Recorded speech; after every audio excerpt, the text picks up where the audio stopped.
To have this light shining in this beautiful paradigm. I'm going to call the meeting to order, and then we're going to have a couple of special presentations. But at this time, 9:02, September 12th, 2025, I call the meeting of the Northeast Ohio Area-Wide Coordinating Agency to order. Let us take a moment to cite the Pledge of Allegiance. I pledge allegiance to the flag of the United States of America, and to the republic for which it stands, one nation, under God, indivisible, with liberty and justice for all. Thank you, everybody. In compliance with notification requirements of Ohio's open meeting law, notice of this meeting has been publicly posted and major public media has been notified. NOACA conducts its meetings according to Robert's Rules of Orders.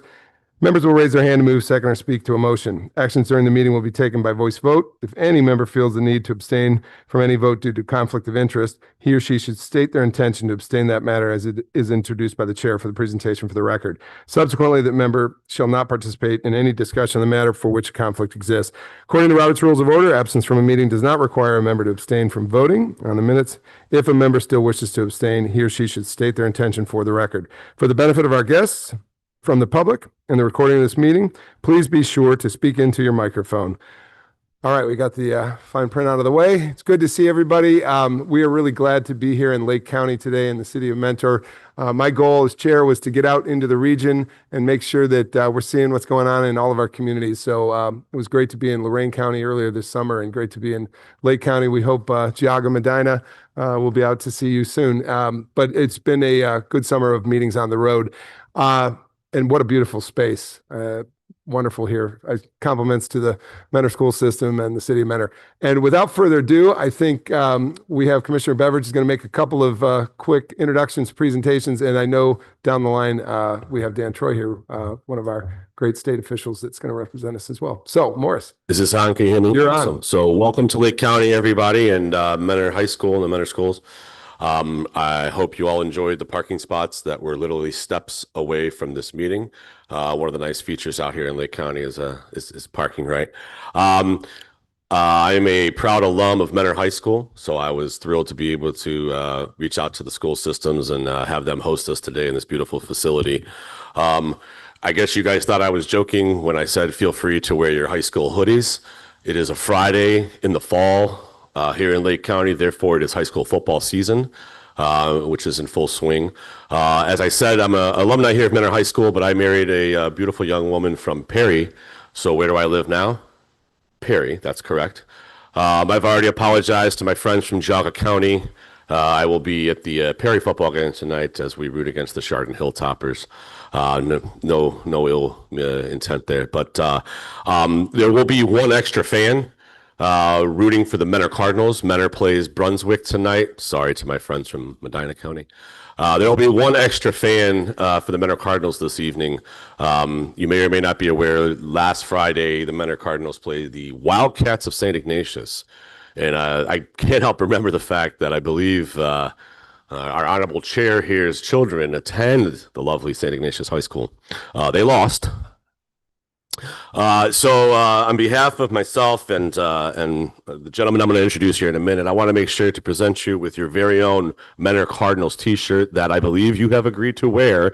I'm not going to hold you to the whole meeting, but I'm going to need to have this on at some point. So here you go, sir.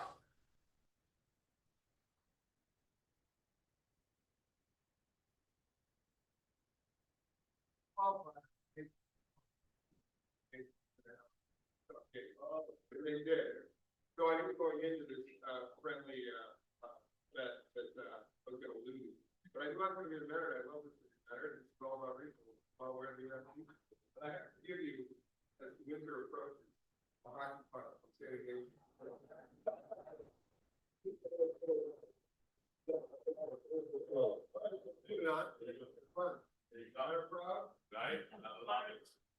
Is that a good segue to the superintendent? I will, well, yes, I will go, It's a tough job. As I said, As I said to some folks earlier, as a child from Mentor High School in the 90s, where Ignatius won, I don't know, what was it, 6, 7, 12, 15 state championships in a decade. Any chance you got to take a shot at St. Ignatius from Mentor, you take that advantage. So with that said, I do quickly want to introduce my good friend who I think does an amazing job for this county, this school system, and the work he does for the students here. I applaud him on a daily basis, and when I see him, I thank him for that. I wanted to introduce the superintendent here of the Mentor Schools, Craig Heath.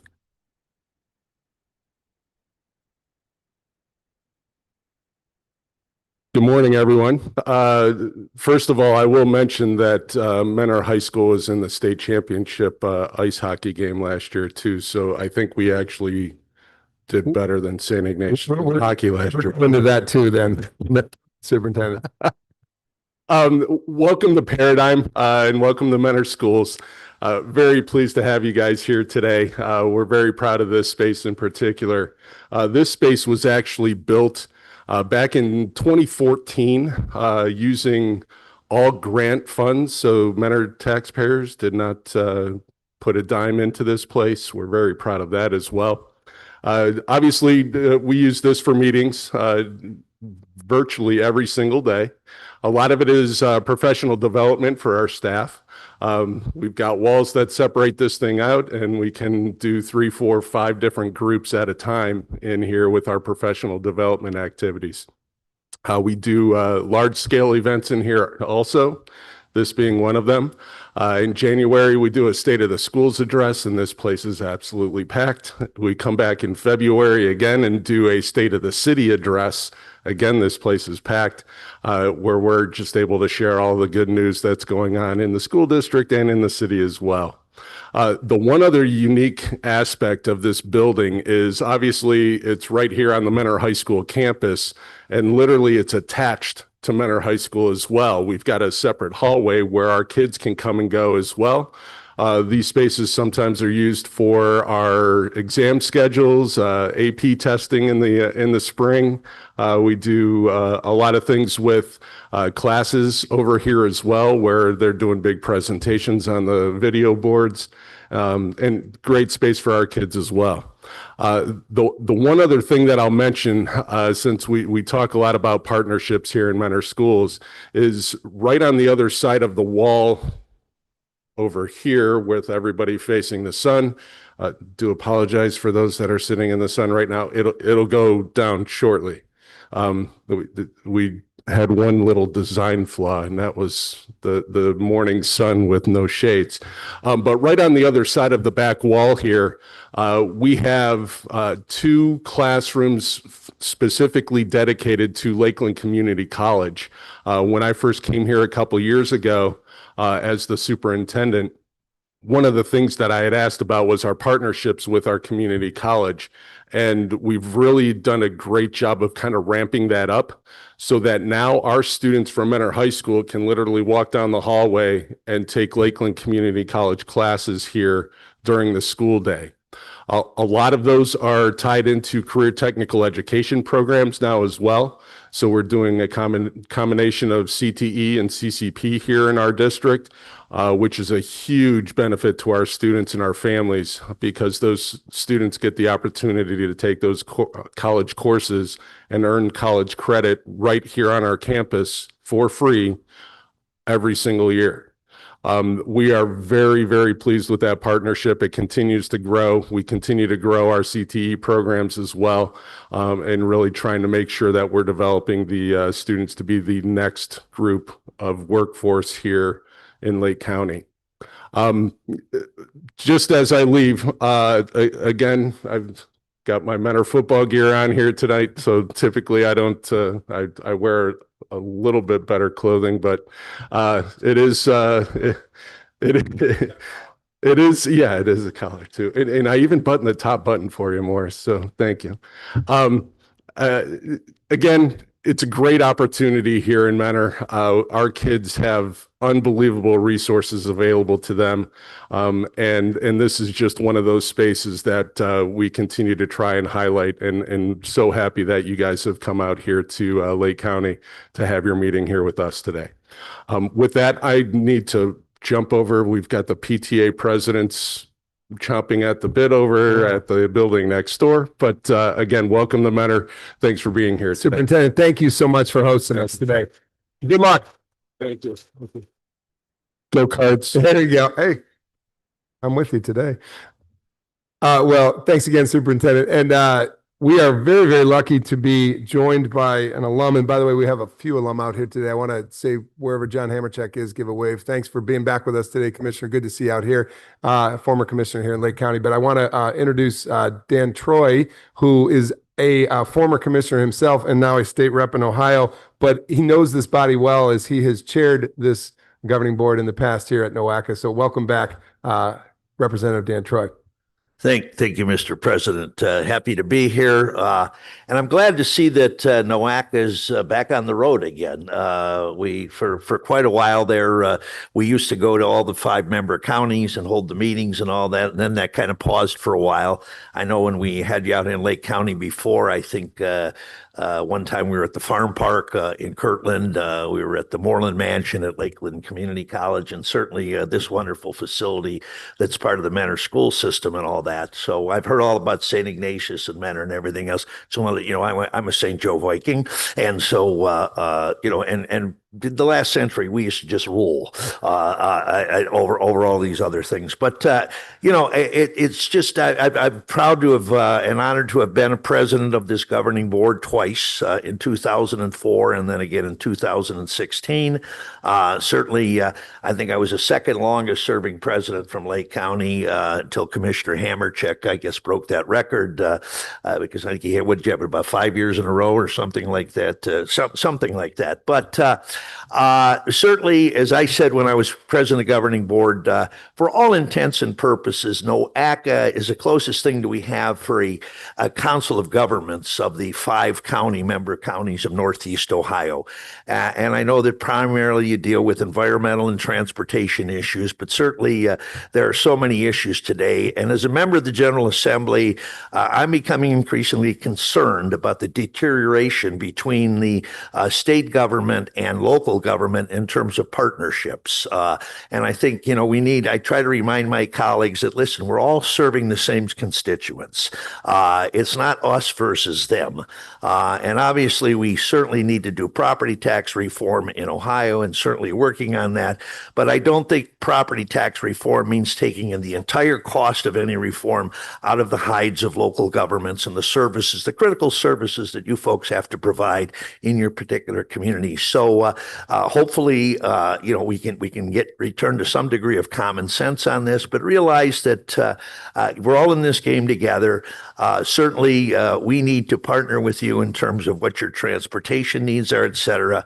I was proud to have worked with Senator Oschlager, Representative Oschlager from the Canton area to get issue 2 on the ballot in May of this past year, because I think it's one of the greatest ideas the state of Ohio ever came up with, the 10-year Ohio Public Works Commission bond program, which I know all of your communities have benefited from. So we were happy to get that on the ballot finally before it expired on July 1st of 2025 and get that renewed by the voters. So again, as a representative in your General Assembly in Columbus, certainly I understand as a former local government official, councilman, and county commissioner, how important the relationships are between the state and local government. And certainly want to work with you folks and work with NOACA to do whatever we can for this important region of the state of Ohio, of these 5 counties. So thank you for the opportunity to be here, and good luck, Mr.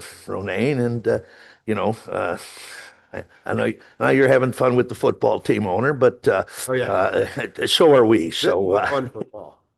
High school. But he's wearing a Mentor shirt today. So again, thank you and welcome again to Lake County, and glad that we're on the road again, and keep up the good work, all of you. Thank you, Rep. Troy. Thanks a lot. And thank you for your service. We appreciate you and your words. Well, we are now at a moment. I just need to get a minutes approval here. So if I may ask, are there any corrections or additions to the minutes? All right. Seeing none, can I have a motion to approve? So moved. All right. Thank you, Mr. Dever. Do I have a second? All right, thank you, Mr. Conrad. Any discussion? All in favor? Aye. Any opposed? All right, motion of the minutes approved. We're going to try to get you out by the school bell today. I think we've got a lot on the agenda. I know somebody just looked at me like, what? I hope to move expeditiously. We've got some big issues on the agenda today. All I would say is if you've got comments, try to keep them brief, respect your colleagues, and also really underscore respect. We may have differences of opinions here today, but we are one body, as I think the state rep just articulated well. This is a group I'm very proud of, and we may have differences of opinions as we go about our day, but there's a lot of unity in what we're after as well. So let's jump in. I will ask if there is, I think in past times I've gone through committee by committee to ask chairs if they've got anything to say. But otherwise, I'm going to try to move through and get to the action items in front of us. On behalf of the executive committee, our main topic today is actually going to be the director's contract, at which some point I'm going to ask for us to go in executive session and ask our members of the public to wander the wonderful halls of Mentor and see what else is outside this building, but we'll be back together after that. But that's the most of the work that's happened on the executive committee. I do want to say with a great compliment to the HR subcommittee chaired by Mayor Castelli and co-chaired and officed by Kyle Dreyfus Wells. Thank the two of you for co-chairing the HR subcommittee and the members of that committee. We are lucky to have arrived at a point where we have someone that's going to be overseeing our HR, and I'd like her to stand. It's Lisa Durkin, who is joining us today. I don't know if I stole your thunder here, Grace, but welcome. Lisa Durkin is going to be overseeing HR. So we can come back for more introduction of her when you like, but I really appreciate the work of the HR subcommittee, and thank you. So you see in front of your agenda, external affairs, finance, planning, policy, governance. Do any of the chairs or vice chairs have anything that they'd like to report to the body from any of the committee meetings that have happened between now and the last governing board meeting? Trustee Brandon. Just tell me what committee you're speaking to as well. Yeah, good morning, everyone. Just wanted to mention governance committee. I know Commissioner Harrison, and I think it was at our June board of directors meeting, wanted us to take a look at the board structure, the size of the board. So we're governance committee going to look at the code of regulations, study this a little more, and in addition to our regularly scheduled governance committee meetings, we set up two special meetings, one on September 25th, the other one on October 24th, to look at this and study this further. And then in addition to that, I know Commissioner Beveridge, I know at a recent meeting there was some discussion about commissioners and the appointments that they make for our board. So we're going to take a look at that as well at these upcoming special meetings with the governance committee. Thank you, Jeff. Any other committee chair, vice chair reports, please, Mary? Thank you. Just in terms of the policy committee, there was the Transportation for Safer Communities Initiative discussion during that meeting, a lot of discussion, the committee wanting more information. We asked that it be updated based on the conversation by staff. That happened, and we asked that it send back out to the committee for further review before it goes to the board, which happened, and feedback, I'll defer to Grace, but there was a lot of feedback on it. So it is not on the board agenda this time. It will be on December so that we can work through program versus policy and the details included. So just want to update that. Thank you, Mary Serby. Anybody else, chair or vice chair, of a committee report they want to give? All right, if not, summaries can be found in your packet. I just want to once again thank the county commissioners of Lake County for hosting us. Mr. Beveridge, thank you for putting this together. Mr. Regovich, thank you for your support. And John, appreciate you, and Commissioner Pleshnik as well, but you really drove this home, Morris, and we appreciate it. So it's good to be here with you today. And speaking of anybody from the community that's here to speak, I have two signed in. So I'm going to call up first in the public comment period, John Kalis.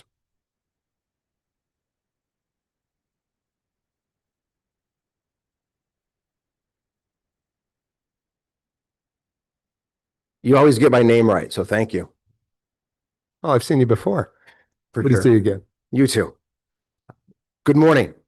First, if the CCAP vote does not fail today, it is strictly due to the current makeup that grants Cleveland and Cuyahoga County supermajority control of the NOACA board and forces outlying counties to play politics around that reality. Back in June, Cleveland.com published a few hit pieces targeting Cleveland Cliffs as the region's biggest polluter. This designation was initially assigned to the Cleveland Cliffs in the City of Cleveland's Climate Action Plan and was a prevalent theme throughout NOACA's CCAP as well. This week, Facebook ran ads purchased by nonprofit newsroom Signal Cleveland that blamed Cleveland Cliffs for interfering with Cleveland's long-term climate goals. I found this to be quite ironic, considering that the Cleveland Foundation funded, in part, the creation of both Signal Cleveland as well as ICLEI's regional greenhouse gas analysis, from which Cleveland Cliffs earned their scarlet letter.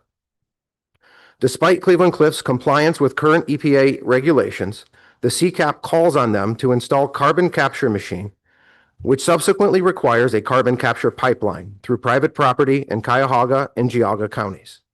More importantly, it will establish a precedent for private industry and local control. Back in August, Cleveland.com ran a story about Ohio Inspector General's investigation into the use of false traffic data to secure $2 million in CMAQ funding for a roundabout in Medina County. Rather than base his article around the full IG's report, it appears that the author centered it around the investigative summary, leaving out essential details surrounding NOACA's culpability in the matter and placing all of the blame at the feet of ODOT and Medina County engineers. This allowed Director Gallucci the wiggle room she needed to carefully present the matter before NOACA's executive board and offer statement for another Cleveland.com article, distancing NOACA from the alleged fraud. Subpoenaed by the IG and referenced in the 61-page report is the recording of a Zoom meeting where former NOACA staff and current ODOT employee Brian Balleny offered the applicant suggestions on how to downgrade the level of service of the intersection for a maximum score on the application. This appears to be the conversation that prompted the use of forecasted data to downgrade the intersection to an F, a tactic that is expressly forbidden by NOACA. NOACA then approved the application that contained the year 2046 forecasts and awarded the funding. Director Gallucci's stated position is that the falsified data does not matter because she believes the project would have received funding anyways. This incident highlights that NOACA and similar organizations interested in fomenting climate alarmism will often present data to support favorable outcomes. Thank you for your attention. Thank you, Mr. Kalis.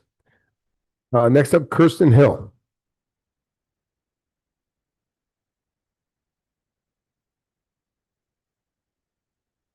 Thank you, Kirsten Hill, Lorraine County.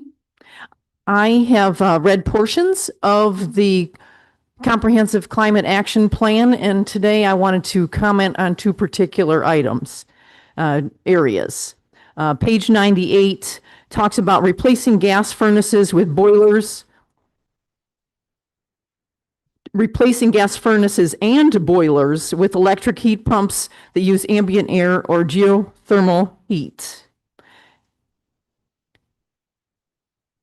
I have personal experience for years with geothermal heat. We have two large systems, one that served a retail facility and one that served a residential. It worked okay in the retail because everybody came in with a coat on. We lived personally with the geothermal in a residential for at least 10 years, and we decided, we've been wearing all the clothes we can, but the geothermal just can't get up to adequate temperature. We need to add, and we added a gas furnace. So if we are replacing gas furnaces with geothermal, well, geothermal does work great on the cold side, meaning when you need air conditioning. But when you need geothermal for heat, good luck. And then the next section down, 7.3.4.5, talks about aligning consumption with the availability of renewable energy sources. If renewable energy sources are low and consumption needs to be aligned with renewable energy sources and gas furnaces have been replaced, there will be some shivering citizens. The other section that I wanted to point out was what I would imagine would be some exceptionally high costs to counties related to this page 128, efforts to increase active transportation, which means walking or biking or maybe other suggestions of ways to go without using energy besides your human power. But putting in shade structures, water stations, and better drainage systems is not going to be a chief endeavor to make it comfortable to walk or bike. And it's going to be very expensive for all the counties to be doing that in Northeast Ohio. Thank you. Thank you, Ms. Hill. Are there any other members of the public who didn't sign in who care to speak today? Okay, seeing none, thank you for those who did speak today. We will go now to the president's report. What I would like to say to you is we're looking forward to our October annual meeting. We've got a great agenda that is focused on water. We've got some in-town and out-of-town speakers coming to look at the economic development opportunities of our Great Lakes and the Great Lakes Basin, our transportation and tourism opportunities. Really highly recommend you make the meeting on October 3rd Friday. That's October 3rd, coming up just in a couple of weeks. Looking forward to that meeting, and Grace may have more on that. And with that, I'm also going to go to Grace for the executive director's report. Oh, I've got to push too. All right, good morning. Wonderful to be here out in Lake County. I've got the sun in my eyes, so I'm going to try and look at this side of the room. This side should not take any offense to that. So I'm going to try and be quick because I know we've got a long agenda. First, I want to congratulate our public affairs team for being recognized as finalists for the Zenith Awards, particularly around branding for NOACA and public engagement, getting people to better understand who we are and what we do. The awards will be presented November 12th, so we'll see if we win, but even being recognized nationally as finalists has been terrific. So again, congratulations to Danielle Render and her team.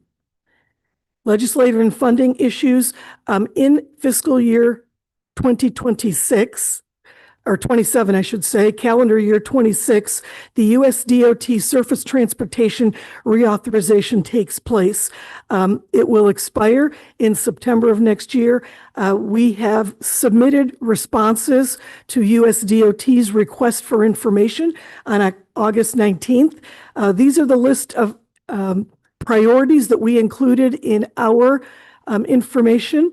I won't go through them all, but I do want to draw your attention to the first one around safety, which is very important to NOACA, to strengthen state coordination with MPOs and a lot of other ideas on how to increase overall local control. And with that, you can look at those later. This will be posted online in the afternoon. Engagement meetings, we've done a lot over the last 3 months at NOACA. Again, I won't go into the detail of this, but I do draw your attention to the picture. NOACA staff took a field trip to the Cuyahoga Valley Scenic Railroad. So we took a trip on there. This is a very important project to NOACA and to the region. And we had that wonderful opportunity. Want to thank Cuyahoga Valley National Park and the Scenic Railroad for hosting us. This is my second time in 30 days officially in Lake County. I was here for a dedication of the TLCI Park Place Safety and Streetscape Improvement Project, which I understand and am very proud that has been used as a catalyst for economic development. We had a wonderful virtual forum. Thank you to External Affairs for the work that they did, and thank you for all of you who did participate. CCAP public comment, we'll talk more about the CCAP when the item comes up on the agenda. But I did want to make a few statements about the CCAP, which is the Comprehensive Climate Action Plan. We did have public comment since the last we met, and I want to make it very, very clear that NOACA takes public comments very seriously. We did receive 68 comments. 47 comments were received specifically by email, online, phone, because of the in response to the plan being posted. 13 of those comments resulted in specific revisions to technical information in the report. So we did respond very positively to comments regarding the data, and we have updated the data to better reflect the comments of the public.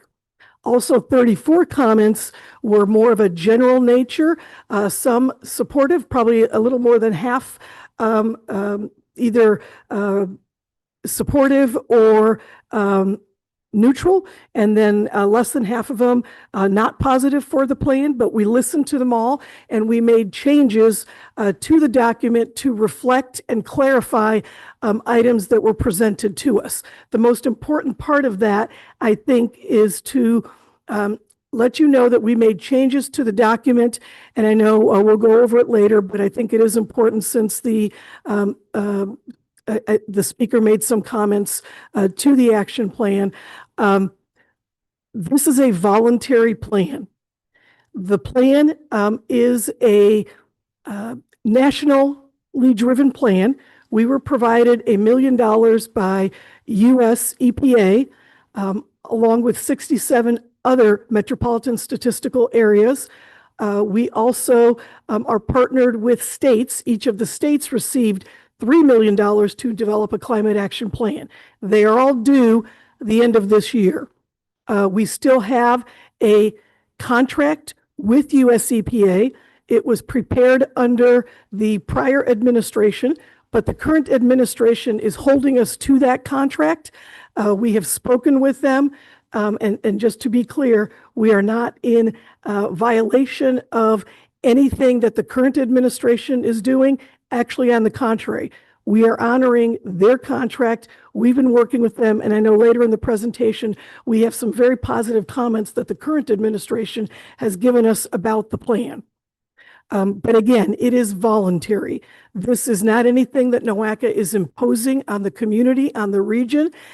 It is intended to demonstrate what does the region's individual members, meaning communities, meaning private sector, meaning individuals, what would they need to do to meet the targets that Washington has put out? And we lay out that plan to do so. But it is all voluntary.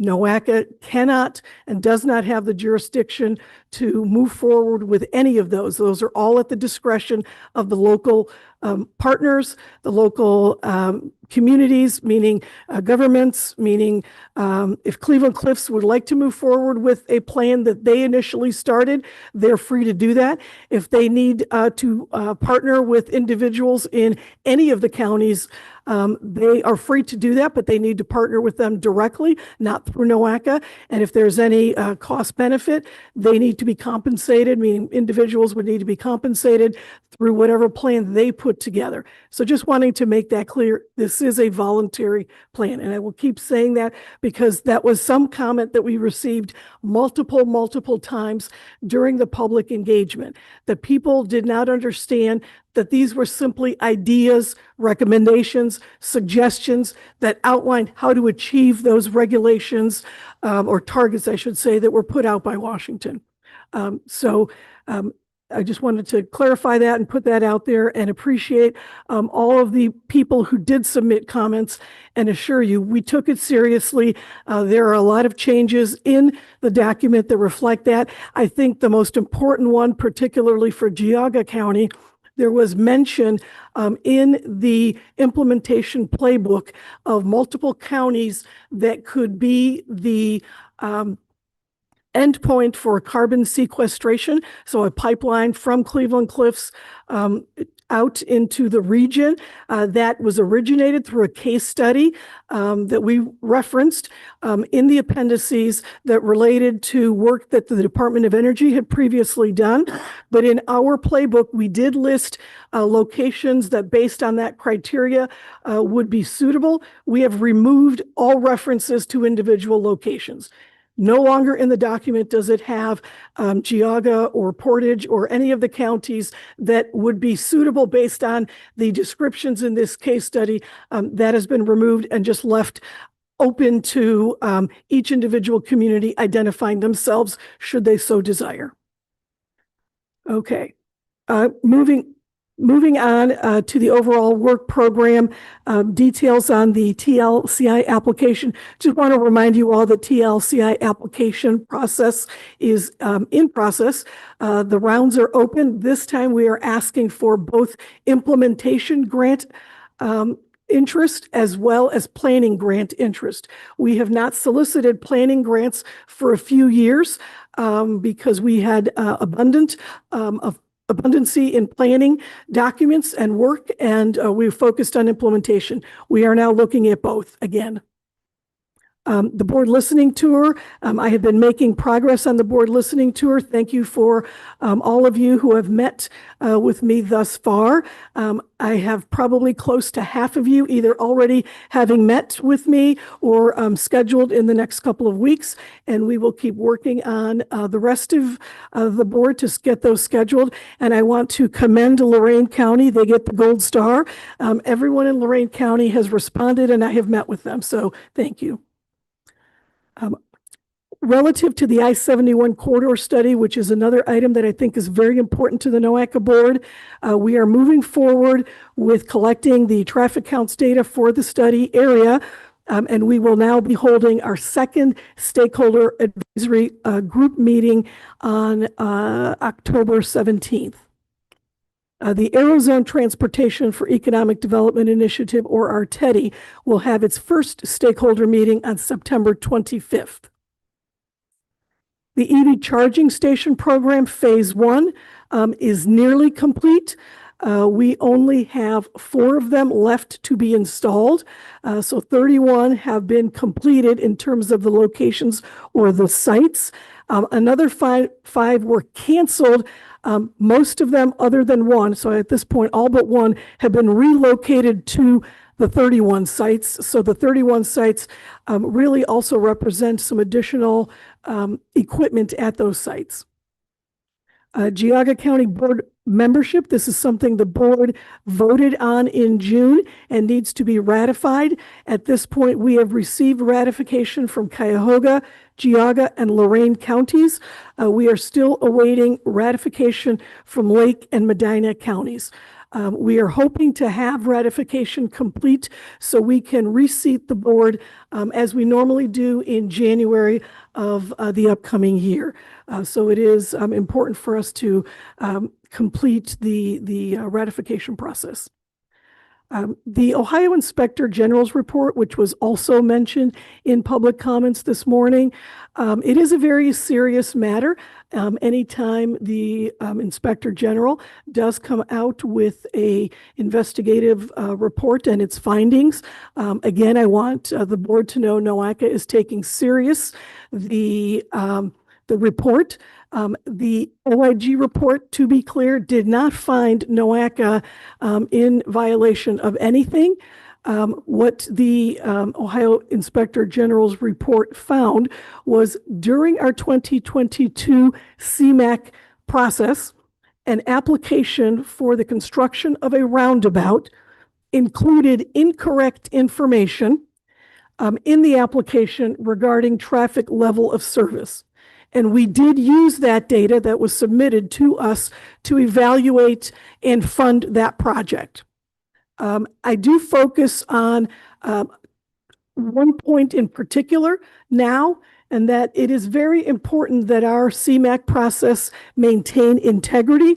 So we are going to officially reevaluate and rescore that project. To do that, we need the engagement of the Ohio Statewide CMAQ Committee because they also are part of this scoring process. So we will redo it officially. I have also made the statement that staff, NOACA staff, has reviewed the application and the scoring to see what would have happened had we had different data. Based on that preliminary analysis, it looks like the project would have scored lower. However, it still would have scored higher than the least funded project. Thus, our conclusion that it most likely would have been funded. It would not have dropped below funding level. That being said, we want to wait until the official revision or review is done. And when that review is done, both by NOACA staff and the statewide CMAQ committee, we'll report back to the board about the status of the CMAQ grant.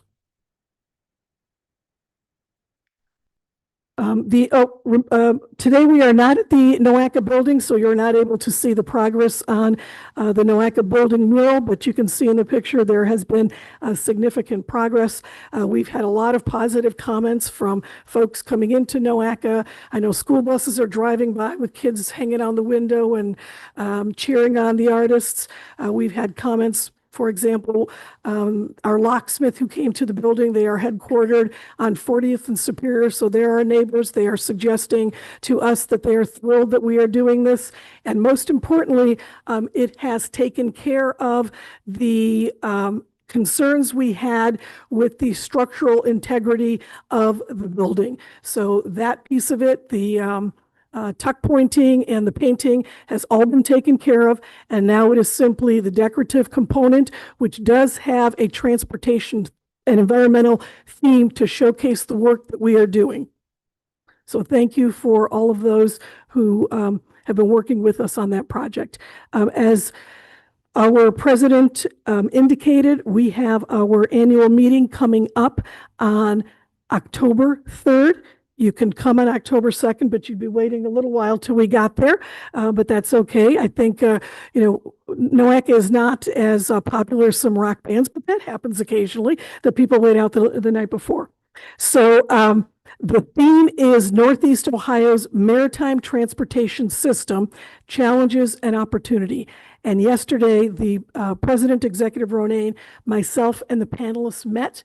We have an exciting program for you. The panel is full of energy and ready to share everything from commercial uses on the Cuyahoga River to recreational and cruising, including the president and CEO of a cruise ship company that will be speaking on the economic development impacts of that on our lake and riverfront. And with the Port Authority, we also will be talking about NOACA's contributions to Irishtown Bend and the importance to keep the economic activity of the port in check as that impacts all of NOACA's regions.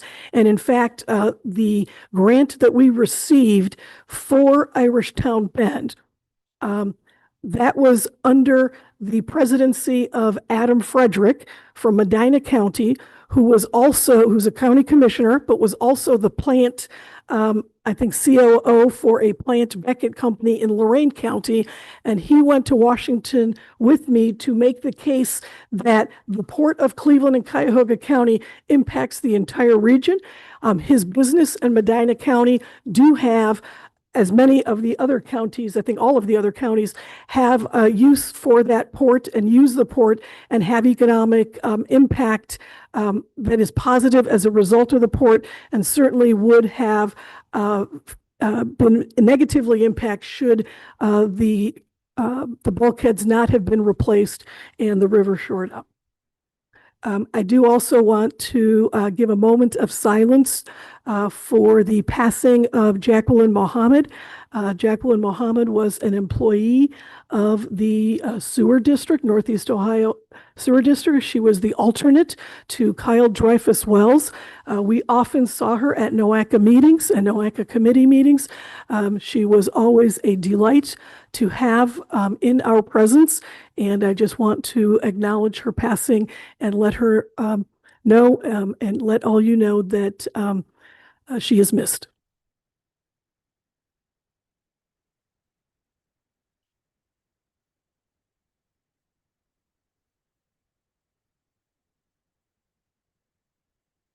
That is my executive director's report. Thank you very much for your time. Thank you, Grace, and thanks for that memory of Jackie Mulholland. She was just a great person in our community and really appreciated her service here and at the sewer district. I'm sorry, I did forget one thing, and it wasn't on my agenda, and you already touched upon it. We do have a new HR director, Lisa Durkin, who was introduced.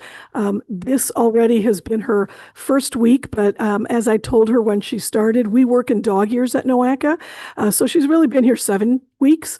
She's done a lot this week already. Again, I would like to thank Mayor Costelli, Kyle Dreyfus Wells for their leadership on the HR subcommittee, but also the other members, including I see India Birdsong Terry. I don't know if I see any of the other members. John Gall. Yes, I do see John Gall. Aaron Harrison. Yes, I see a number of you. But thank you all for your participation in that.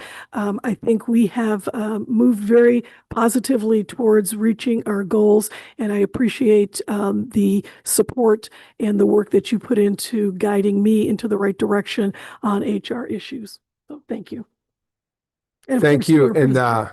I see the sun the way it's shaped. I'm gonna wear these for the moment. So, anybody questions or comments on any of the reports just made? And we can take those also as we go in the course of the board meeting. We do have a big agenda still in front of us. So I want to thank Grace for her report and for the staff work that goes into that to get us here. And again, annual meeting October 3rd. So we're going to ask now that our members of the public, those visiting, give us time in executive session to conduct business. And before I do that, I want to actually get a motion to go into executive session for the board. This would be just board members here in executive session. Can I have a motion for the board of directors to adjourn an executive session pursuant to ORC 121.22G1 to consider the appointment, employment, dismissal, promotion, demotion, or compensation of a public employee of official or investigation of charges and complaints against any public employee? Can I have a motion? Thank you, Commissioner Harrison. And a second. So John, thank you. So I'm looking through the sun here. I got a second. Any discussion? All right, seeing none. All in favor? Aye. Well, I'm sorry, we have to do a roll call. Brenda reminds me. Thank you, Brenda. Go ahead, Brenda. Mayor Alai. Commissioner Beveridge. Aye. Mayor Blackwell. Can everyone speak into the mic, by the way? Thanks. Mayor Boats. Aye. Mayor Bradley. Yes. Commissioner Brackey. Yeah. Trustee Brandon. Aye. Mayor Brennan. Aye. Ben Capel. Yes. Mayor Costelli. Yes. Mary Serby. Yes. Andy Conrad. Yes.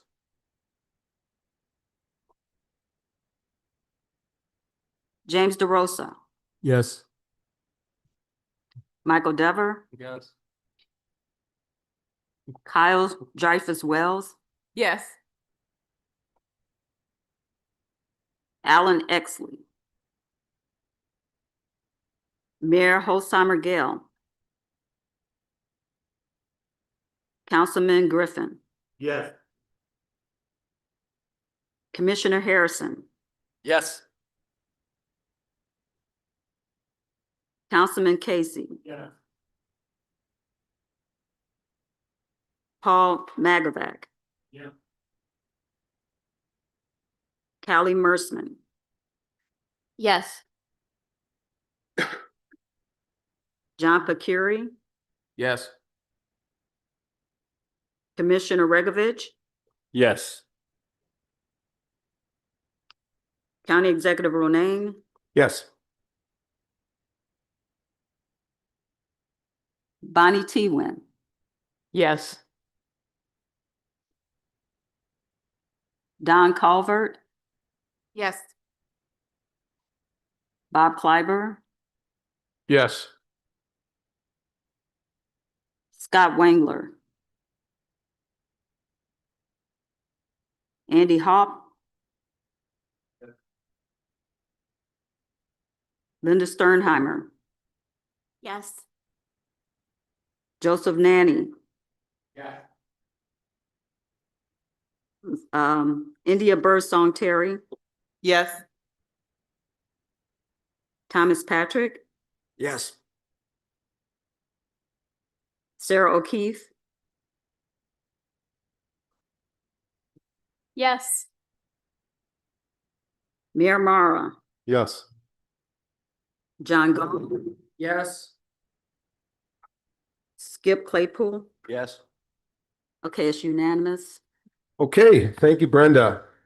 We are now in executive session. I was trying to make up time on voice vote, but Robert's Rules of Order back in. So thanks for bringing us through that, and for the unanimous support for exec session. So what we're going to do Chair.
Apologies. We were getting used to the mics being off. Okay, that was a motion for the Board of Directors to exit executive session, and we have a motion from Ms. Serby. Anybody on a second? Mayor Lai, thank you. All in favor? Aye. Any opposed? Carries.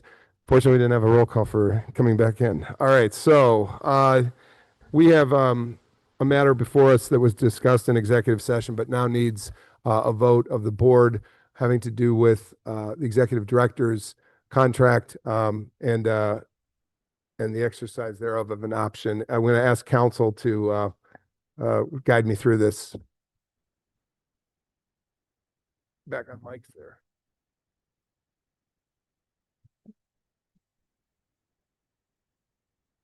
There we go. The resolution that is before you is to approve the recommendation of the executive committee to extend the employment agreement of the executive director, CEO, through December 31st, 2026, and authorize the president of the board to execute an amended and restated employment agreement. Okay, see that motion before us. I want to ask if I have a motion to approve. Mayor Bradley, and I take a second from Mike Dever. Okay. We had the band join us back here, so we have a musical accompaniment. I'm going to ask for a vote now. All in favor? Aye. Opposed? Nay. I think the ayes have it. Motion carries. I think we have it. If anybody wants to state their aye or their nay for the record, please do so. Okay, well, congratulations, and we are moving on to our next item. Thank you to the team outside who stayed outside for a good hour. I hope you got to know each other. And if anybody needs, let's just do rolling breaks given the time. You can find the restrooms on your own. Thanks. All right. Well, thank you to the board members for the dialogue we've had, and thank you for our director for comments made. And we look forward to the annual meeting, but we've got a meeting in front of us now we got to get through. So I've got many other items on the agenda, and looking to now have a discussion. I got to find my place here on resolution 02540. This is compliance with federal executive orders on diversity, equity, and inclusion. Director, you going to take this? Yeah, I'll Okay. take this with Ryan.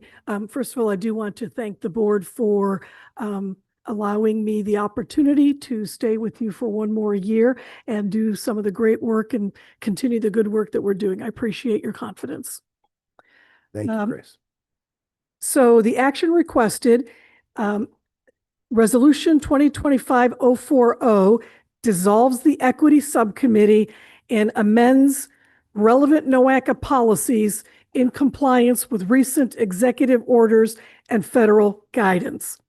We are talking about Executive Order 14173 that was issued on January 2025, eliminating DEI initiatives, acknowledging the existing federal civil rights laws, and revoking previous executive orders, including the ones that were related to EEO and EJ.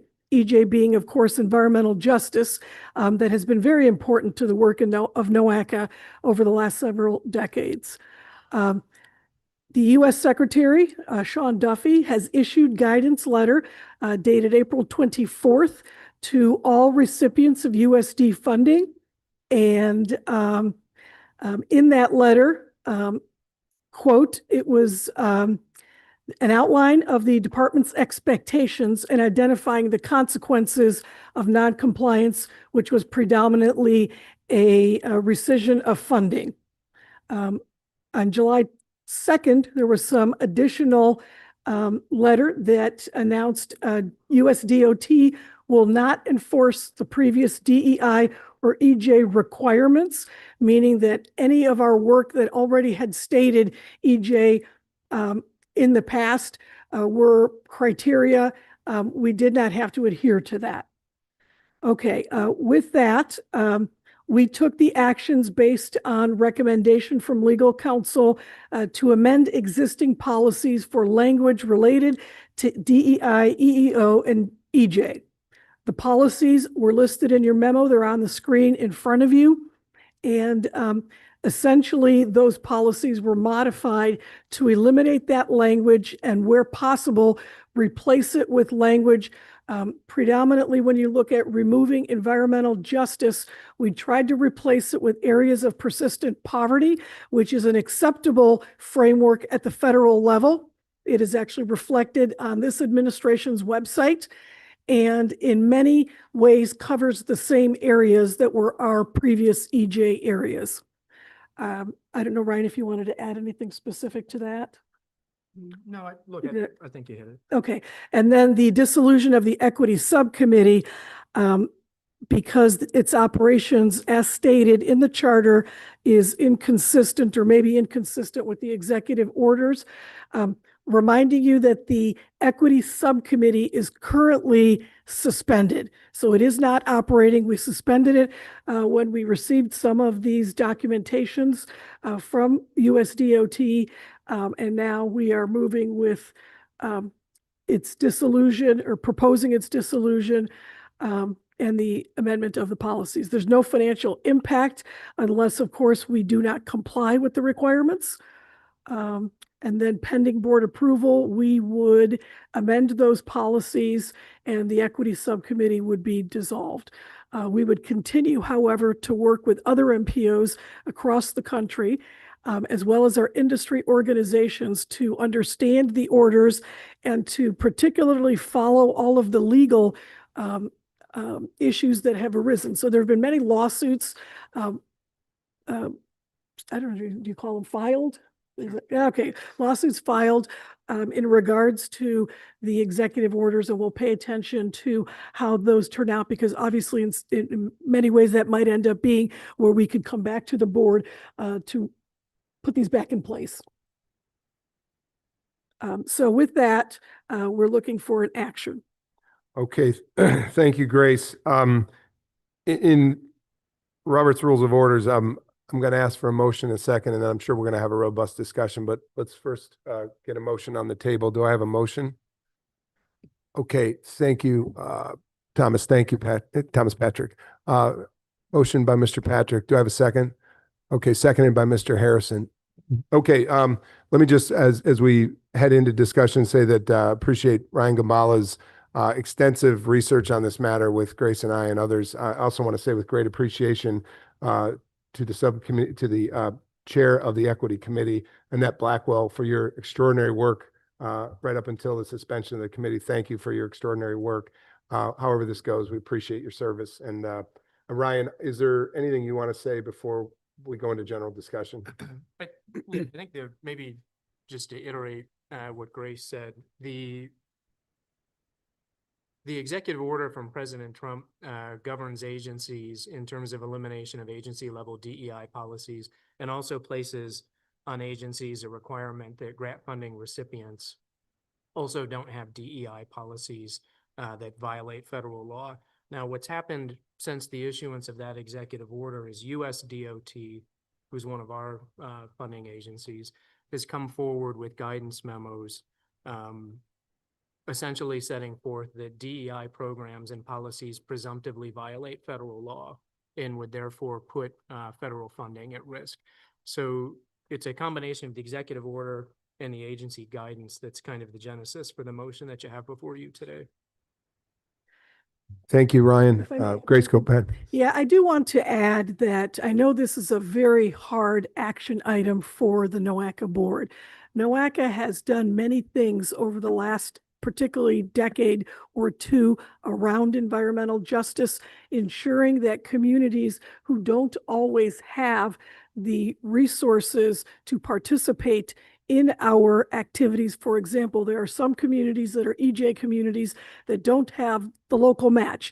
We've come up with a solution regarding toll credits around local match. We will not be able to do that anymore. So this is something that is not easy for NOACA. And I just want to put it out there that I know the board has done some very good work in trying to ensure that the region is equitable in relationship to participating in NOACA, and just wanted to make that statement. Thank you, Grace. Other discussion on the matter? Yes, Mayor Blackwell, thank you. Thank you for acknowledging the work. As some of you may know, in June 2020, the Board of Directors created the Equity Subcommittee, a subcommittee of the Policy Committee. More specifically, the Equity Subcommittee is to provide advice and policy recommendations to the Policy Committee to ensure racial and ethnic equity, diversity, and inclusion in all matters affecting the NOACA region. Subcommittee members would assist in development of comprehensive long-range policies, assist in strategic plan development and implementation, assist in the identification of significant equity issues, assist in the development of equity-based approach to project evaluation and prioritization proposed for regional investment, assist in development of NOACA's major planning documents and review projects and plans that affect regional transportation to ensure a fair distribution of benefits and burdens of transportation investment. As you hear the function of this subcommittee, these actions develop, strategize, identify, plan, review, and distribute. It doesn't choose an ethnic or racial group, but a commitment, an intentionality, a focus on all transportation and environmental matters for members in this NOACA region.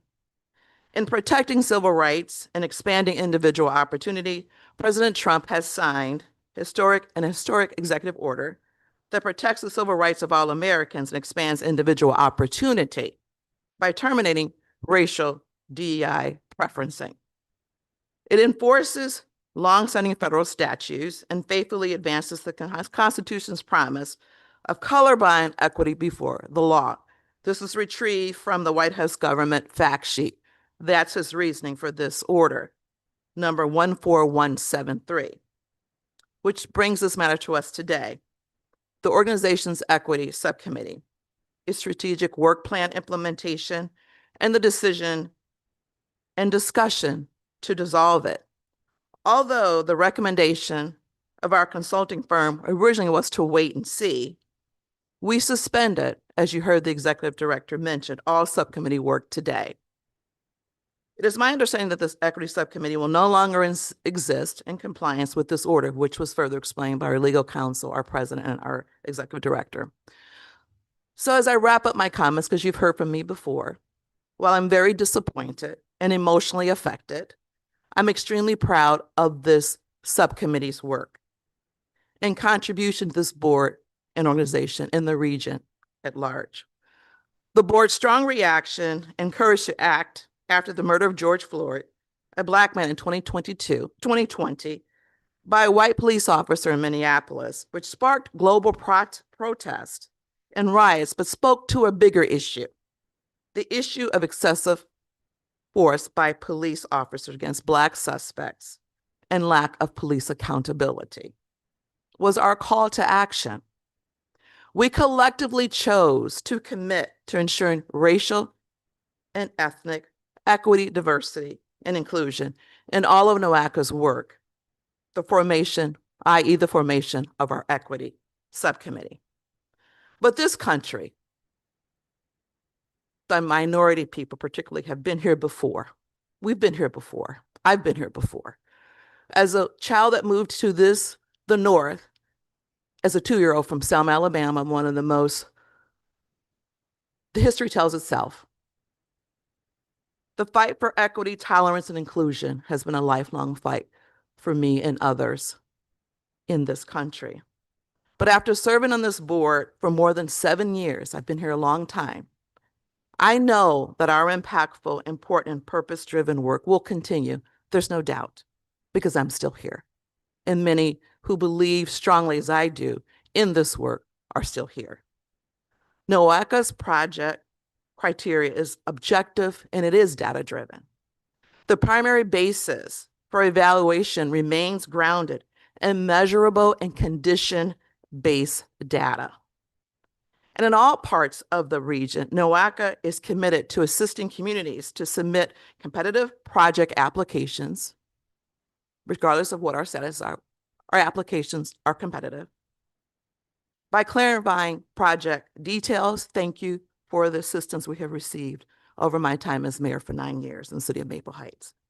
Helping with the application process and support through technical assistance. We don't do this alone. The staff, the director have been very helpful in helping us complete those applications because we do have to submit competitive, complete, correct applications to be considered.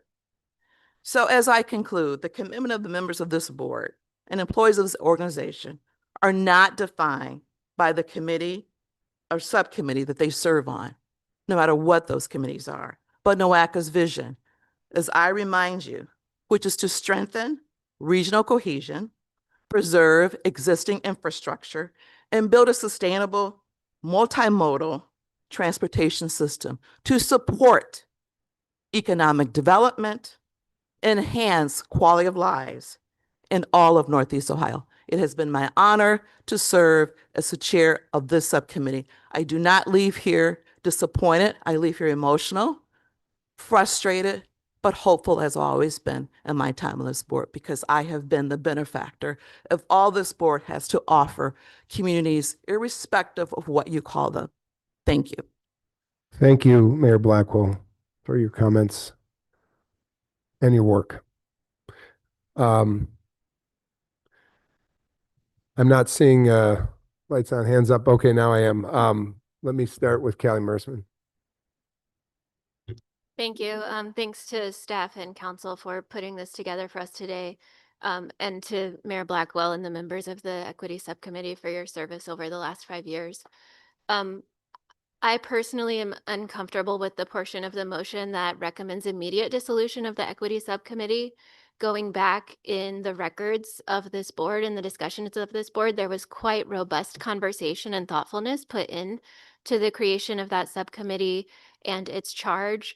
I feel much more comfortable sending this issue and the research and guidance of council back to the Equity Subcommittee and the Policy Committee for continued robust discussion, given the new guidance that we have from the White House, in order to come back to the board with a recommendation, maybe around changes to the language in the charter, potential changes to the scope of the subcommittee that are in compliance with the executive orders. I just think for this board to take action today to immediately dissolve feels very hasty to me, given the value that we have placed on thoughtful deliberation among board and committee members. So for that reason, I don't support the motion that's on the table right now, but would welcome the chance to continue to talk about this, especially as it relates to the Equity Subcommittee. Thank you, Director Mersman. I'm going to go this side of the table and then Mr. Claypool. Yes, as I'm looking at the language of the resolution and the intent, I have two concerns, one of which is areas of persistent poverty, which Grace talked about, targets different dollars.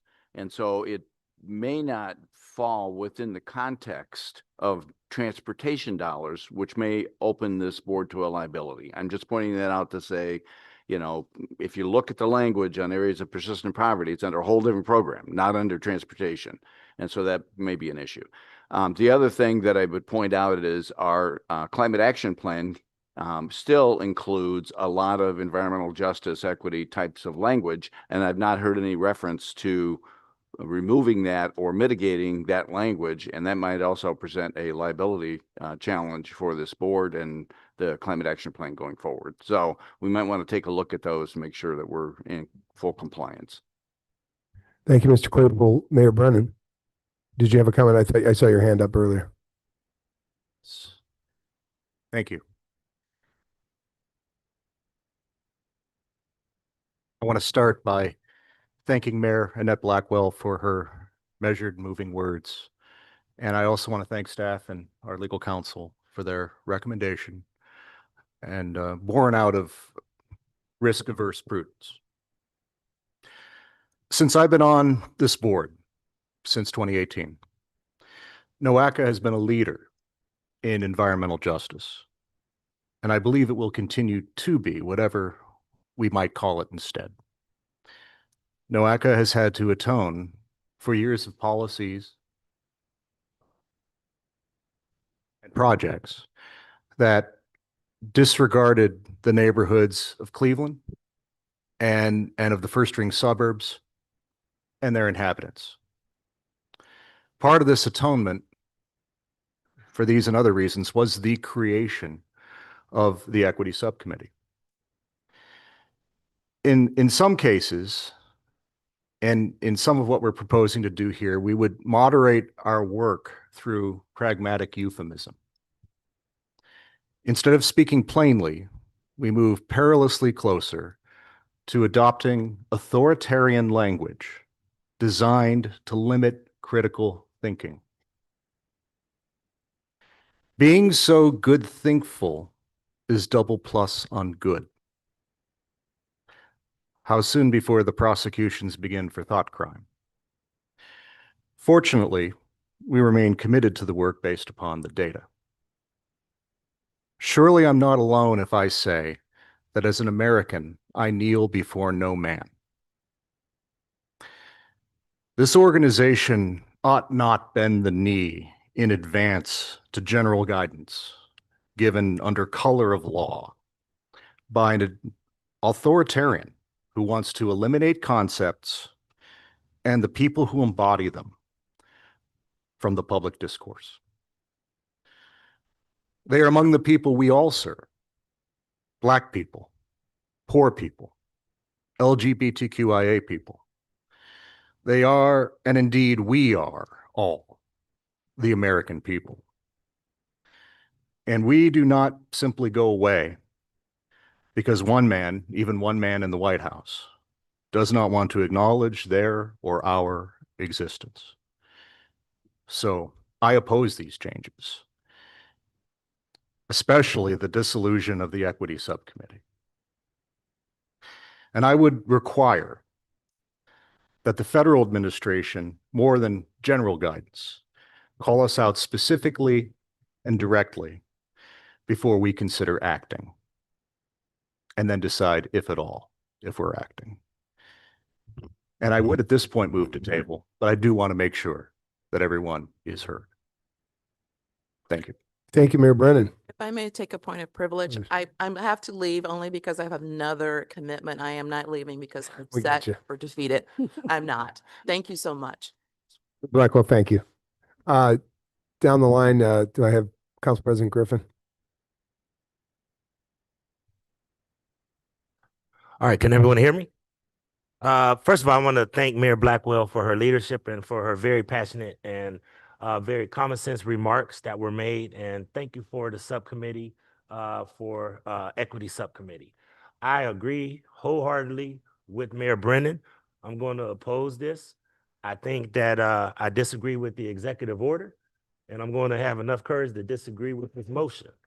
I think that this is not about yielding to the whims of a certain small group of the population, just like I'm here to advocate and support for everybody else's community and all 5 of the regions.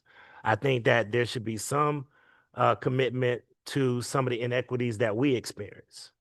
So if I'm going to be supportive of all of the regions, then I'm going to have to oppose this, because this clearly is going to be biased, especially towards communities like Cleveland, communities that I represent. So there's times that we just have to disagree, and this is going to be one of them. I completely oppose this. I'm going to temper my remarks because I really think that it's unfortunate that this day and time that we are still experiencing this kind of division and this kind of divisiveness because of policies that, quite frankly, want to make us revert back to being unfair and having a lack of fairness as we look at roads and as we look at all these other things. And climate change is real. So I know that some people don't believe it, but try living in certain places where the air quality and other things cause a lot of disparities in health, disparities in outcomes, and other things. So at the end of the day, I appreciate Mayor Blackwell. I think it's honorable that she's willing to allow this action to move forward. but I fervently disagree and would have to oppose this and ask others to show some kind of courage to oppose this as well. Thank you. Thank you, Council President Griffin. Anybody else? Okay, Mayor Popes. Thank you. Is that on? What are the immediate consequences of not passing this? What impact does it have in the near term? I will defer that to legal counsel. Sure. I think the greatest risk is the potential loss of funding through USDOT. And I would ask a follow-up question. Have these changes been submitted to anyone that could weigh in on, yes, that meets the intent, or that they do not? They've been reviewed by me and by the administrative team. If the question is, have we sent them out to somebody on behalf of, for example, USDOT or another outside agency, the answer to that is no. In my mind, it seems to make sense to have them. I mean, we could be doing something only to find out, no, it doesn't meet our criteria. And we would certainly want at least some feedback that, yes, in fact, this is the intent.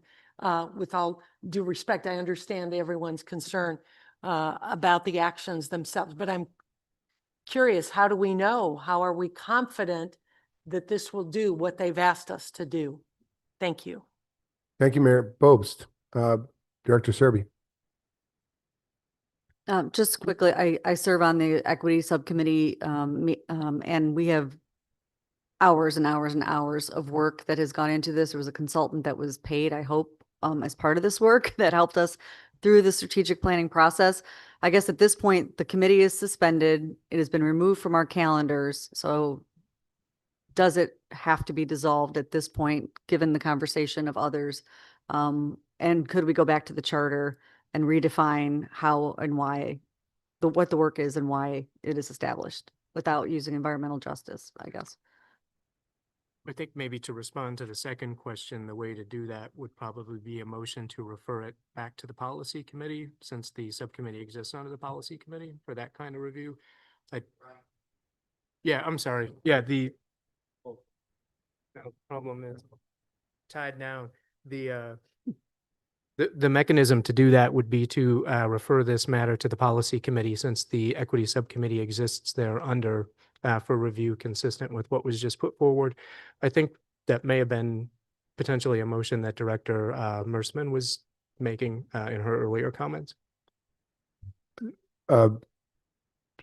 So just to unscramble that a little bit, we are currently under suspension as it relates to the equity subcommittee.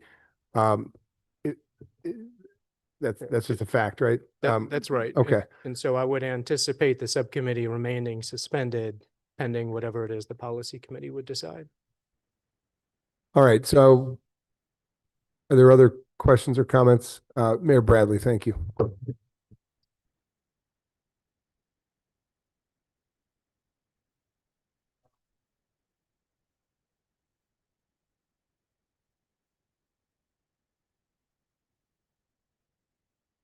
They have not been challenged and found unenforceable.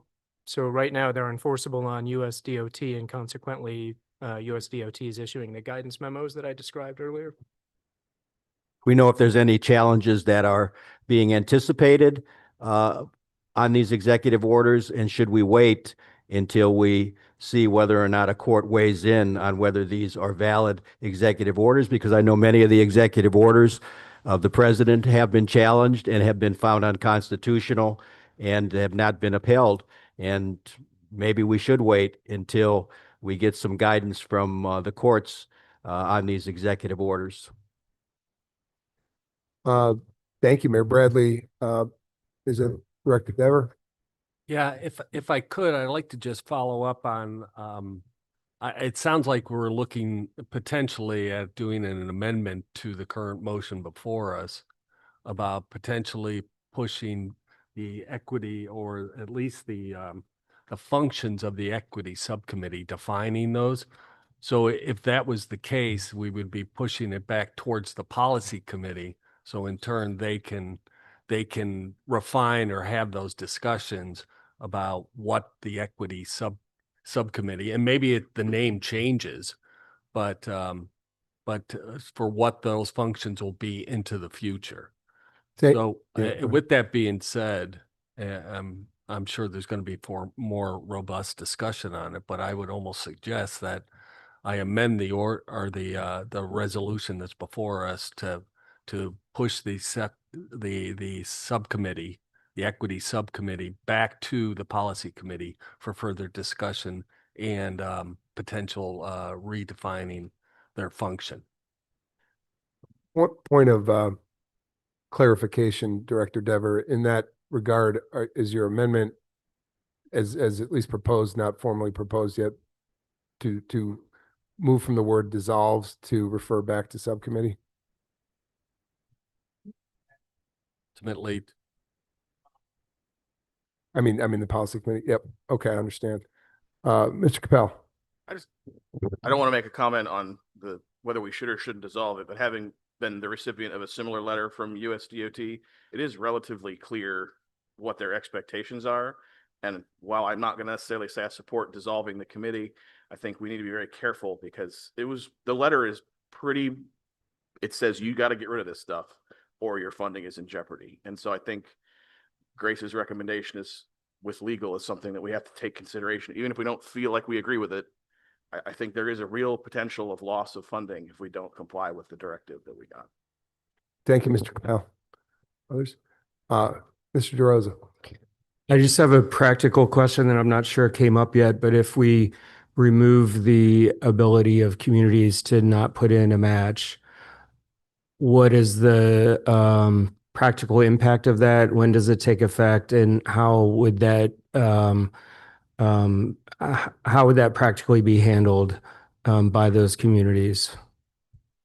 That's a very good question. So changes to policies would take place immediately or be effective immediately upon voting on it today. How we would administer some of those changes could vary. Particularly, let's use the local match as the example. TLCI program, which is currently out there for application period, has in the past used toll credits for environmental justice communities so they would not have to come up with local match. What we have done in the past and what we could do again is remove local match for all communities. That way, communities that are environmental justice communities could still engage in programs and projects with us without match, but not restrict it just to environmental justice communities. So we would be in compliance with the executive order. So that's how we would anticipate administering some of these changes. Thank you, Grace. Thank you, Mr. DeRosa. Others? Okay, Mr. Claypool.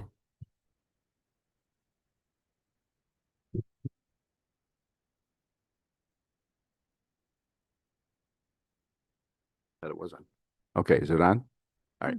We have to be very careful as a board because we're voting to violate the law, and voting this down is in essence voting to violate the executive order, which has the effect of law. That creates a real problem for this board because that is irresponsible, in my opinion. In addition to that, you can't just change the language, and we have counsel here. I'm not an attorney, but I've talked to a number of attorneys about this. If you just simply change the language but not the action, then you create a legal problem for yourself. And so this board, being a responsible board, needs to probably do the responsible thing. I didn't like it when environmental justice was put into place, but I played the game. A new regime is in office. I get it. There are people here who don't like the new policy. However, to the point of the gentleman over here about local match, this board operates as it chooses relative to funding and so on and so forth. Making merit-based decisions is possible to help what we consider disadvantaged communities. And we can come up with mechanisms to be able to help people through a process if we deem that as a board necessary. We do not need DEI to accomplish what we want to accomplish, I believe, in a merit-based world. And so with that said, legally, I think we should be careful. We're tap dancing around a sensitive issue. Thank you, Mr. Claypool and Mr. McCurry. Yeah, I guess I wanted to add this resolution was crafted with recommendations from NOACA's general counsel based on those US DOT memos, guidance memos, and I'd be very uncomfortable voting on anything other than what was provided to us. Thank you, Mr. McCurry. Mayor Costelli.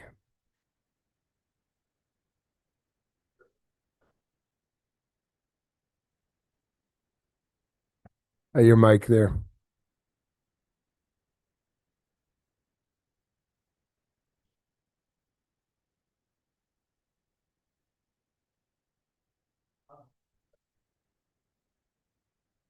There you go. Thank you.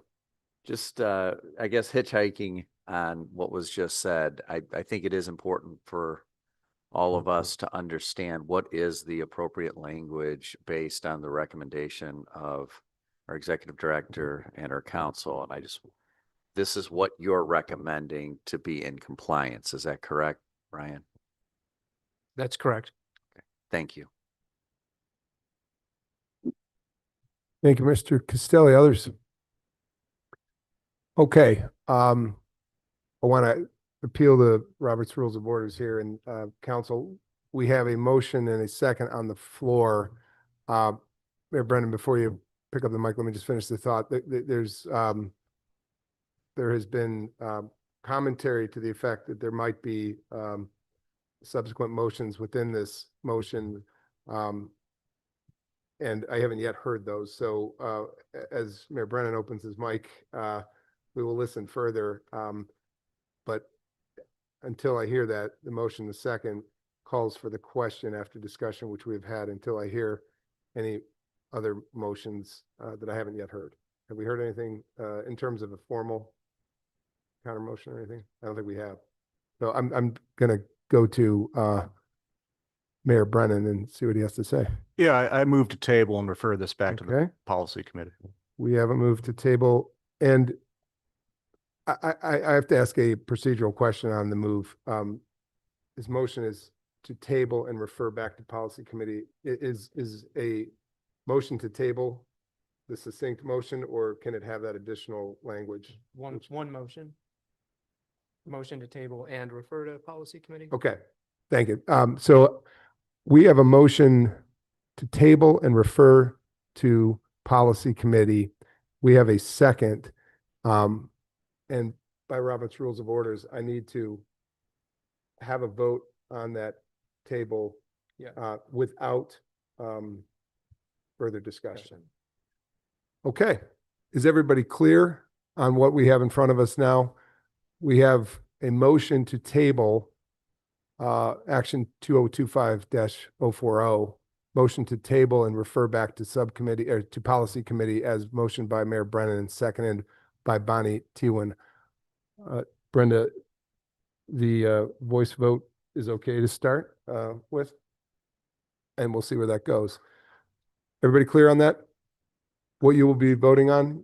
And I would be to table and refer back to policy committee. No would be to not do that. Okay.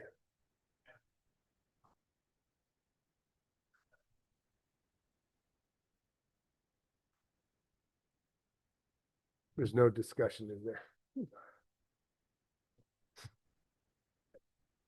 Look, I think it would be back to the policy committee.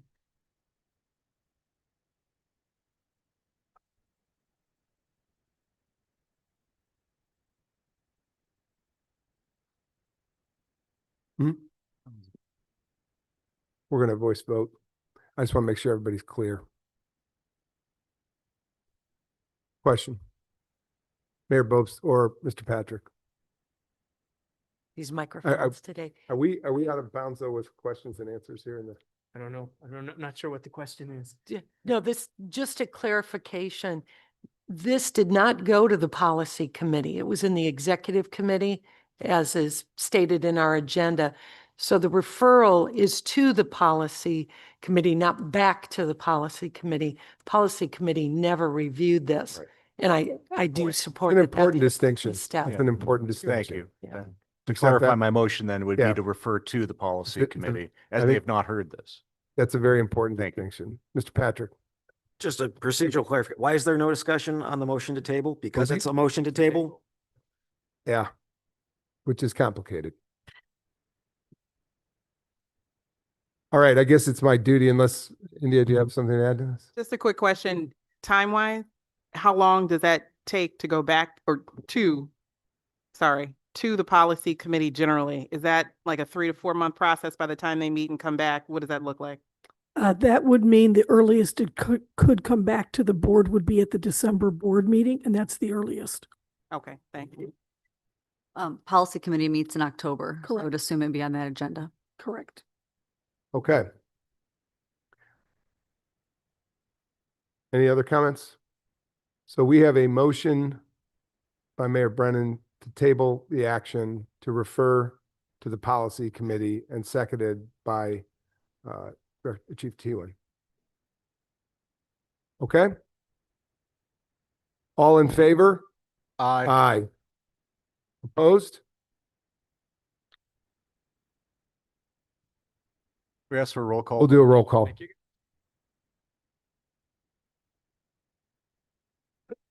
Mayor Alai.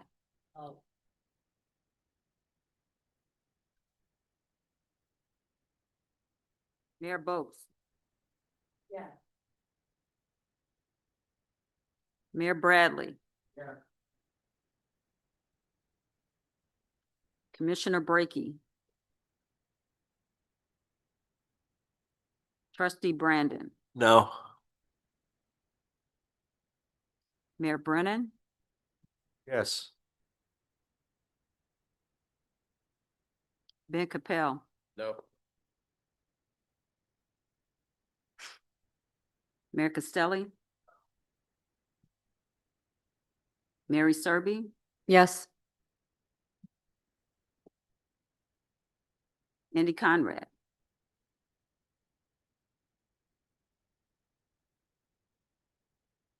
James DeRosa. Yes. Michael Dever. Yes. Kyle Dreyfus Wells. No. Alan Exley. Mayor Gale. Councilman Griffin. Yes. Commissioner Harrison. No. Councilman Casey. Yeah. Paul Magavac. No. Callie Merseman. Yes. John Pakiri. No. Commissioner Regovich. No. County Executive Ronayne. Yes.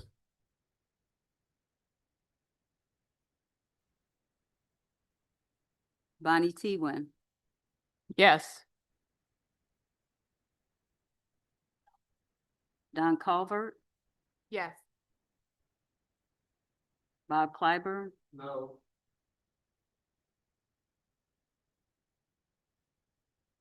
Scott Wangler. No. Andy Hawk. No. Linda Sternheimer. She's gone. Okay. Joseph Nanny. Yes. India Birdsong Terry. No. Thomas Patrick. No. Sarah O'Keefe. Yes. Mayor Mara. No. John Gall. Skip Claypool. No. Did I miss anyone? Okay, so I have 20 no votes, and 15 yes votes. That's how I counted it as well. Okay, so the yes vote, excuse me, the no votes carry against the motion to table. And we now need to go into the original motion. And I'll start with the voice vote, but I don't know if it's appropriate now or not, but I mean, as the chair of the policy committee, I think to the point that was made, the policy committee did not see this yet. And so that is the body that recommends to the board. So I feel like in governance and process, we have skipped a step. And so that was really the basis, I believe, for the motion table, because it has gone out of order of the proper process. thank you for noting that, and duly noted. I think Mayor Bopes, the spirit of your point as well. Okay, we are back into action before you 2025-040, which dissolves the equity subcommittee and amends relevant NOACA policies in compliance with recent executive orders and federal guidance. A yes vote would be to dissolve the equity subcommittee. A no vote would be to not do so. All in favor? Opposed? I don't think a roll call is needed given the last vote, but you'd like it? Okay, so it's been requested. Let's go.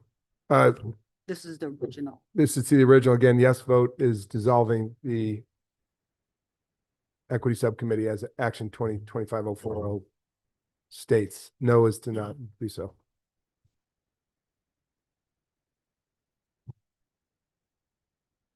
Mayor Alive. Can everyone use their mic, please? Yeah. Okay. Commissioner Beveridge. Aye. She's gone. Mayor Bopes. Aye. Mayor Bradley. Yeah. Commissioner Brackey. Trustee Brandon. Yes. Mayor Brennan. No. Ben Capel. Yeah. Mayor Costelli. Mary Serby. No. Andy Conrad. Yes. James DeRosa. No. Michael Dever. No. Kyle Dreyfus Wells. Yes. Alan Exley. Mayor Holzheimer Gale. No. Councilman Griffin. No. Commissioner Harrison. Yes. Councilman Casey. No. Paul Magavac. Yes. Callie Merseman. No. John Pacuri. Yes.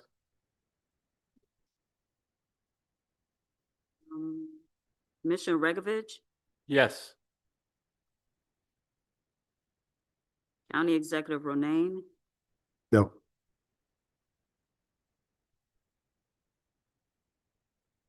Bonnie T-Win. He said no. Don Calvert. Yes.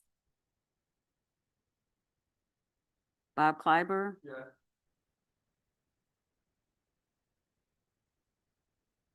Scott Wangler. Andy Hawk. Yes.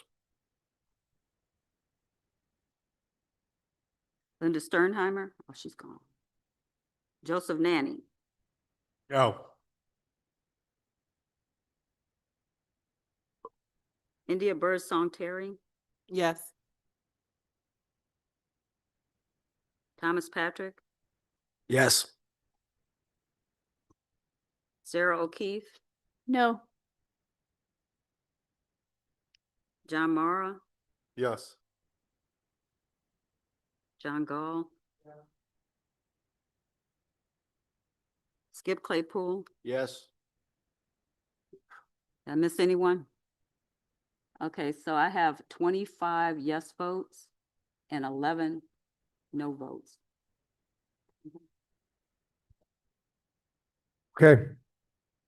Thank you, for again, the robust discussion. I know that was difficult. Appreciate, our discussion. The next item on the agenda, and by the way, lunch is, as we get toward 12 o'clock on the tables, just to the other side of the room here. We are going to go into conversation in the governance committee. The following item was recommended, and did we move to it, Grace? This is regarding code of regulations revision on economic development subcommittees. Right. Yeah, good morning again, or good afternoon. Still I'm not morning? sure, is it still morning or 10 minutes. afternoon? 10 minutes. Okay, I'm going to turn this over to Ronnie Blackshear. This item has been brought to you before, and this would be the final action on this item. Ronnie Blackshear? Sure. Hello, Ronnie Blackshear for the record, NOACA staff. This is Resolution 2025-041, the Code of Regulations revision of the Economic Development Subcommittee. The action requested is Resolution 2025-041, which amends the NOACA Code of Regulations by adding the Economic Development Subcommittee to Section 5 of the Code of Regulations. Previous action was recommended by the Governance Committee at its May 9th meeting and presented to the board for information at the June 13th meeting. As far as the background, in 2020, the steering committee and working groups developed the CEDS, which is the Comprehensive Economic Development Strategy. In March 2023, the CEDS was approved by the U.S. Economic Development Administration. September 2023, the EDS was formed. The Economic Development Subcommittee was formed to implement and maintain the CEDS. And in January 24th, NOACA applied for designation as an economic development district. The EDA requires that NOACA's bylaws be amended to codify the Economic Development Subcommittee as one of the criteria of the EDD designation status. And the formal codification helps to secure the EDD status and access to additional funding and support for stakeholders. The subcommittee membership and functions will be added to Article 6, Section 5 under the Policy Committee. Next steps is pending board approval. The Code of Regulations will be amended to include membership and functions of the Economic Development Subcommittee in Section 6.5.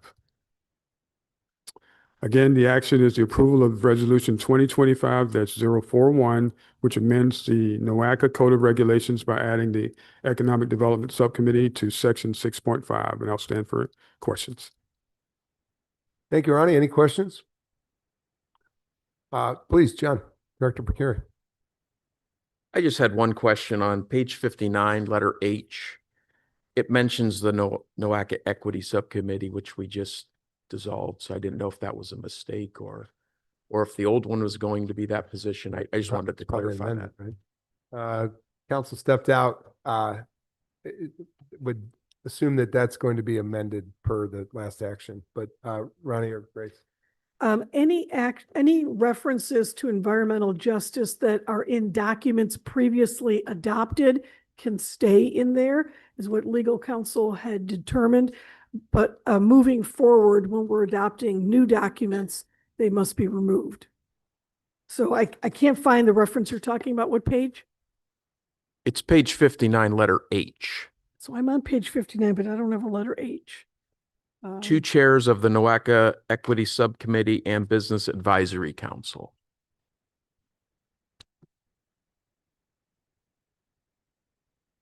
And I'm looking at the agenda. Any reconciliation? I can't Yep. find, yeah, my page 59 is different. Grace, may I? Yes, Yeah, please. I know it's been a long day, so to jog your memory, Liz Barlick, Associate Director of Executive Affairs, as part of the resolution you just passed, we did note that any instances of where the equity subcommittee chair is listed as a member, including the policy committee and equity subcommittee, that member will be removed. So since that action did take place, we will adjust the economic development subcommittee membership. Thank you, Liz. All right. Mr. McCary, does that satisfy your concern? Yes, thank you. Okay, thank you. Any other questions, comments? Mr. Beveridge? Chair, if, with regards to creating the Economic Development Subcommittee, I understand this is for us to be able to go after other economic development dollars. When we go after transit dollars or transportation dollars, infrastructure and stuff like that, right? Those programs and projects come through this organization. They get scored. They either get recommended, not recommended. I remember we did this in Lorraine, right? Is that the case? Am I correct in my assumption so far? So there's a lot of nuance to the transportation role.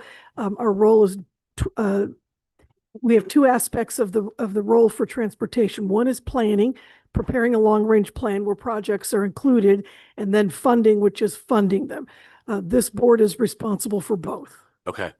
My question then regards to if we have a program, plan, or a project as it relates to economic development, will that plan and or project have to come through NOACA to be scored, advocated for, advocated against, similar to the process for transportation? Not similar to the process of transportation, because those transportation dollars that we allocate are ours. We will not get economic development dollars that are NOACA's to distribute.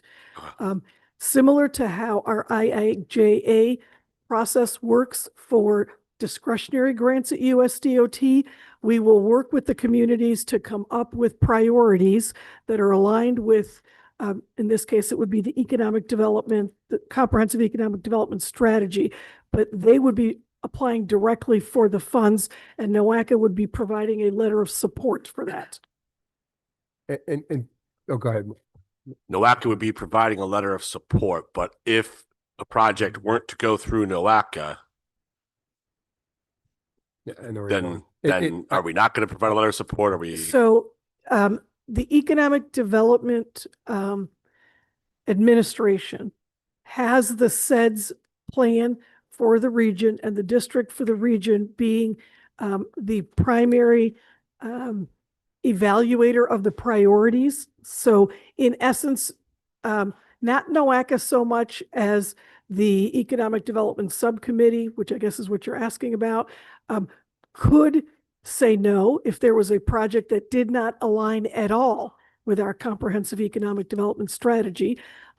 That does not mean you still could not submit on your own. You could, you just would not have the letter of support from NOACA. To that point, if the NOACA economic development strategy were in competition or against the project, then it would obviously get either a not recommendation or would lack that there. So, okay, thank you. Thanks, Mr. Beveridge. Yeah, and to also be clear, the Economic Development Subcommittee is a little bit different than the rest of the board subcommittees because it does have members many members who also developed that economic development plan. So these are the people that developed it. NOACA didn't develop it, we facilitated it. And so those are the same people that would be looking to create some kind of a priority plan. Thank you. Excuse me, a procedural question for Grace. Where will this work be housed relative to our committees? It is currently housed under the policy committee. And to be clear, the subcommittee already exists. The NOACA board created the subcommittee through a previous action. This is simply documenting it in the Code of Regulations. And that's precisely because we need to demonstrate to the EDA that the board, that it's included in our origin documents. Is that right, Ronnie? Yes, one of the criteria of becoming an EDD, Economic Development District, is to have the language actually codified into our Code of Regulations. We initially, when we applied for EDD status back in January of 2024, we did so through NOACA, but they wanted to be from the individual, wanted that information to be also codified in the regulations itself, and also asked for letters of support, which we did through NOACA, but they were also requiring us as additional criteria of providing letters of support from each of the majority of the counties that are part of NOACA's region. And are the boundaries coterminous with all 5 counties? So far, we've received 4 letters of support from the counties. I see. But the Economic Development District and the Comprehensive Economic Development Strategy does cover the same footprint as NOACA's bylaws, so the 5 counties. Any other questions on the matter? Please, Mr. Claypool.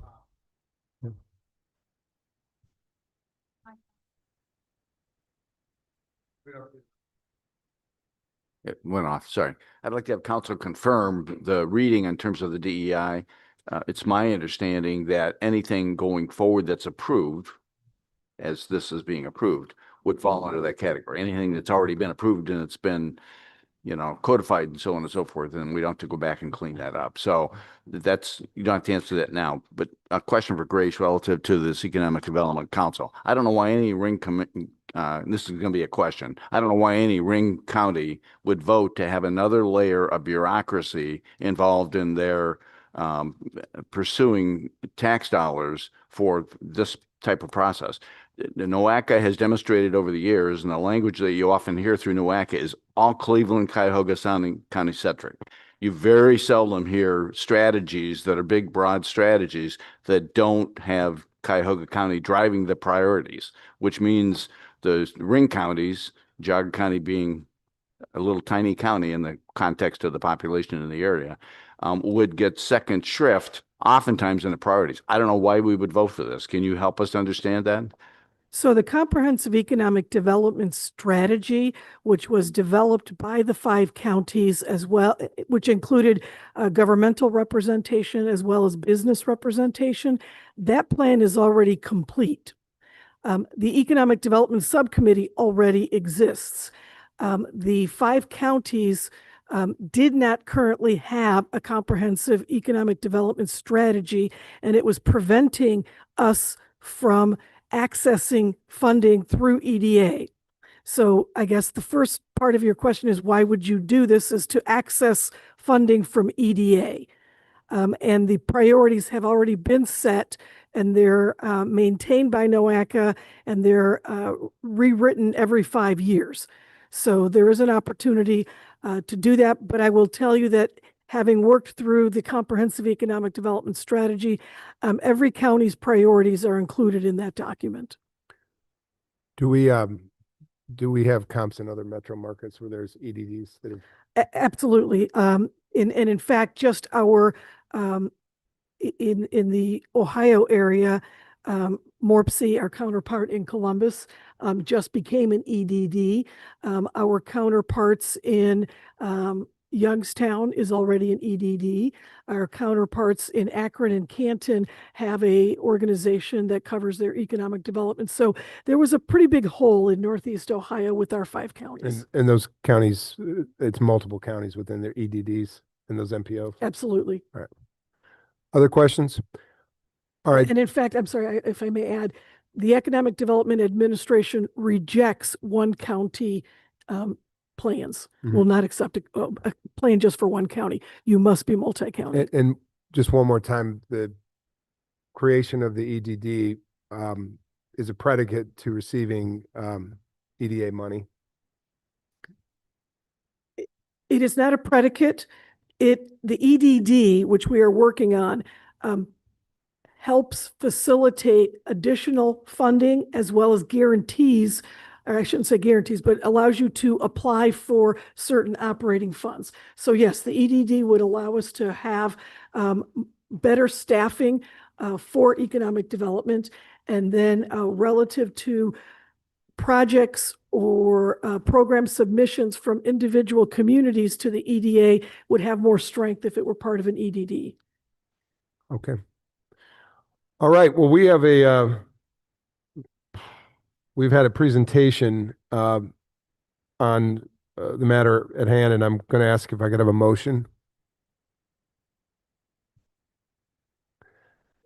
I've got Bonnie, and I've got a second. Jeff, we turn your motion into a second. All right, I've got a motion and a second. Questions, discussion? Okay. I'm going to call the question then. All in favor? Aye. Opposed? Ayes have it. Do the nays want to go on record? No. Okay. Thank you, Brenda. All right. Thank you, Ronnie. You're still up. Finance and Audit Committee. This is regarding Resolution 25042, overall work program and the completion report. Grace. Yeah. So the only thing I want to say about this is to recognize staff for all of the work that they do. The OWP, our overall work program, documents all of the projects, programs, tasks that we undertake. And this is this item, actually, we've got two items that relate to the OWP. One is the completion report, one is the amendment. And at this time, I do again want to commend staff and recognize them for all of the efforts they put forth all year long to get the work of the agency done, which is documented in these two items. Thank you.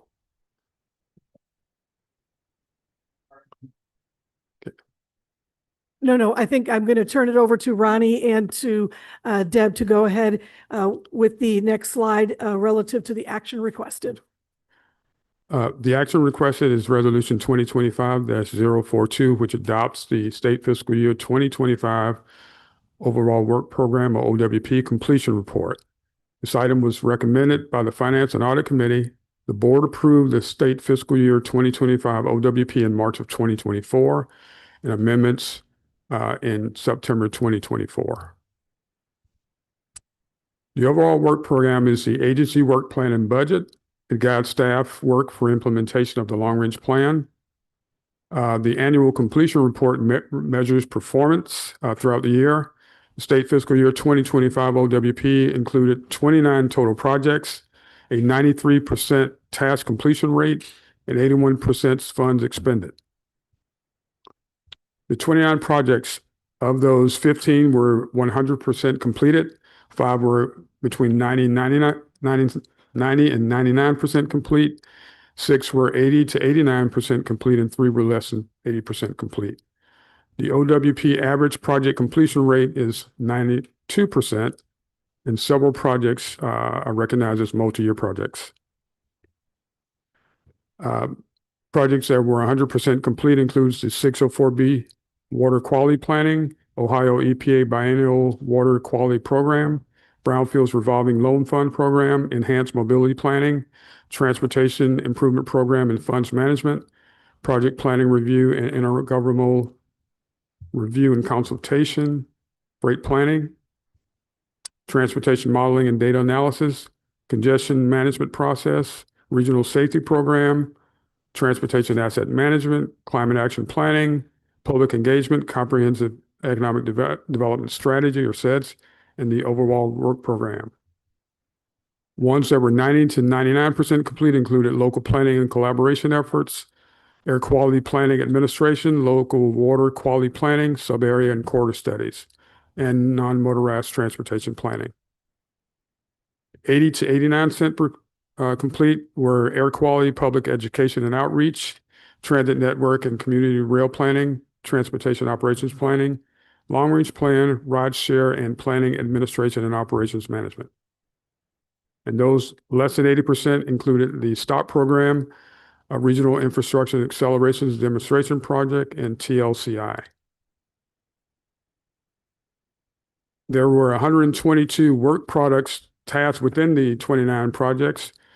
102 were 100% complete, 2 were at 90 to 99%, 3 80 to 89%, and 15 were less than 80%. The agency task completion rate was 93%.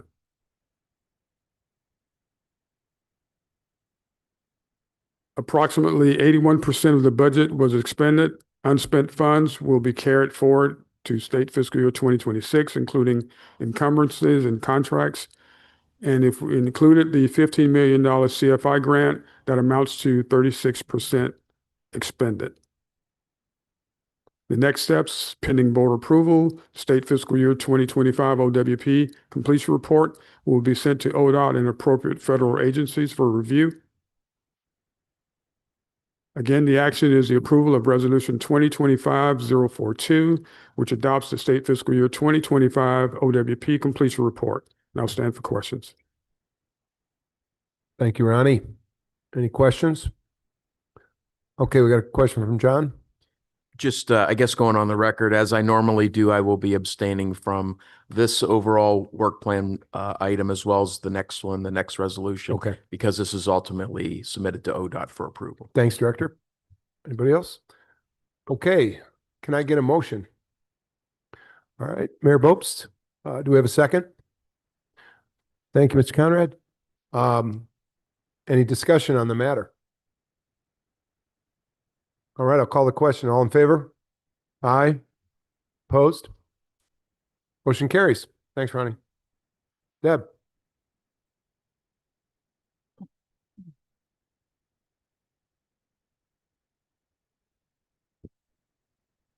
Good afternoon. We are here requesting that the Board of Directors consider adopting Resolution 2025-43, which amends the state fiscal year 2026 OWP budget. Previous actions taken include the NOACA Board of Directors approving the original 2026 OWP and budget in March, and then the Finance and Audit Committee recommending the proposed amendment in August of this calendar year. A review of the amended revenue projections demonstrates an increase of almost $1.3 million since the board approved this in March. This includes OCPG true-up funding, CMAQ funding, and new funding sources include a supplemental STBG planning grant, supplemental brownfield grant that NOACA received in June, and a local crowdfunding source that will be allocated to the Irishtown Bend. The total operating revenue is projected to increase by $1,281,253. The planned spending for the additional revenue includes $387,000 in personnel costs directly related to rideshare, brownfields, and regional safety programs. Just over $150,000 to secure consultants to work on the developing TESI program and Brownfield Revolving Loan Fund. $727,000 for the crowdfunding contribution, and about $15,000 for supplies and travel allocated to various projects. The total budget amendment to NOACA's fiscal year 26 OWP operating and capital budget, again, is $1,281,253, bringing the new total budget amount to $34,362,363. Finally, $508,525 of the $750,000 supplemental brownfield grant is being allocated to the federal pass-through budget for the purpose of providing loans and grants. Pending board approval, NOACA staff will forward the revised 2026 OWP and budget to ODOT and federal agencies for approval. And finally, we are requesting approval of Resolution 2025-43, amending the state fiscal year 2026 OWP and budget. Thank you, Deb. Any questions for Deb? Yep, we have a question from Ben. Yeah, Brendan's encouraging your mic there, but I was just saying the crowdfunding that's unusual. So who led that? That's kind of cool. So the crowdfunding comes from a grant application that we submitted to USDOT to win the funding for the Irishtown Bend project. So we proposed that, and it did help us to win that grant, and now we need to execute it. And that is what we're putting into the budget now. other questions? Deb, just a question on capital. I don't know if you have this in your head, but the trend lines on capital budgets coming maybe the last few years, are we going up or down in terms of capital coming into the Palaca region? Well, the capital last fiscal year increased by the 15 million for the CFI, so that's included in the capital. Capital previously was traditionally building that NOACA owned No, capital. stuff. Yeah. Yeah. Okay. All right. But it would be interesting at some point, maybe outside the belt of this, just to understand how much in the way of capital dollars are flowing through the MPO.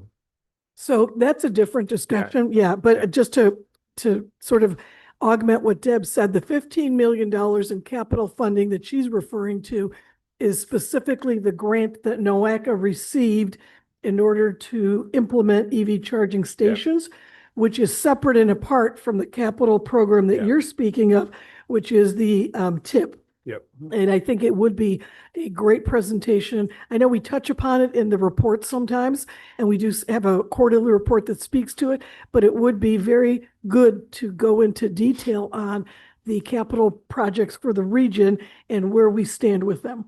Very good. Okay. All right. Well, we have a motion. Do we have a motion yet? We don't have a motion yet. Let me ask for a motion on this action before us. Thank you, Commissioner Harrison. Do I second? Thank you, Mr. Dever. Motion by Harrison, second by Dever. Discussion? Okay, seeing none, I'll call the question. All in favor? Aye. Opposed?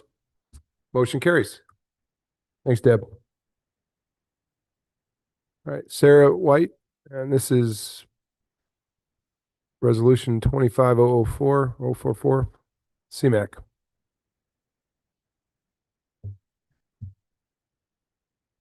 Good afternoon. My name is Sarah White, and I'm a senior planner in our programming team. And today I'll be discussing with you our CMAQ project recommendations, Resolution 2025-044. We are requesting action which recommends these new CMAQ program projects to be implemented through state fiscal year 2031. So these projects are a little bit further out. And also we're requesting your approval of the regional priority recommended projects. Previous action, this was recommended by the Planning and Programming Committee, but I also want to note that a summary of the projects were also presented to our Transit, Bike and Pedestrian Safety and Operations Councils, as well as the Business, Community, Rural, and Emerging Leaders Joint meeting. So quickly about the CMAQ program, it is a program meant to advance transportation projects that will directly contribute to reducing or maintaining the national ambient air quality standards, specifically for 3 different pollutants within ozone, carbon monoxide, and particulate matter. So the overall program goals, we're looking to improve air quality, but also to relieve congestion in the region. Here's a quick look back at some of the other funding we've had in our cycles. And it's a 2-year program. So every 2 years we go through this application and review process. And for this year, 2025, we have approximately $40 million available for projects in 2030 and 2031. But this could change a little bit depending on any carryover amounts. So for our eligible applicants, any qualified government entity, including local governments, regional governments, port authorities, and state agencies are eligible to apply. And we also will take any project that was through a public-private partnership. We are able to fund projects associated with non-infrastructure, so that would mainly be procurement or operating costs. And you'll see a majority of these projects, though, are infrastructure projects, and we're able to fund preliminary development, detailed design, right-of-way acquisition, and construction. I also want to note here that there are several actually many types of eligible projects through the CMAQ program. Ones that we typically see are regional rideshare, congestion reduction, traffic improvements through signalization, transit vehicle replacements, and bike and pedestrian projects. But some of the other types of projects that are also eligible are public education and outreach, alternative fuels and vehicles for non-transit projects, and also travel demand management. So we're looking holistically at this project or program. These are the project evaluation criteria that NOACA staff review before providing our recommendations. These are set at the statewide level. There's a statewide group called the Ohio Statewide Urban CMAQ Committee. And we partner with that through our colleagues at OARC. And so these criteria were created by that group. So we have the project type, cost effectiveness. So we're looking at what's the cost of the overall outcome of the project versus the lifespan and how much we're able to reduce carbon emissions or pollutants. We also look at other benefits, 10 points. We compare the existing modal service or quality of service to the positive impact on that. So that takes up 30 points. And we also evaluate based on the status of the project, non-federal match of requested funds, and then regional priority. And I'll talk a little bit more about regional priority in the next slide. There is also an option if there have been concerns with a sponsor's past project delivery, there is the ability to reduce some points.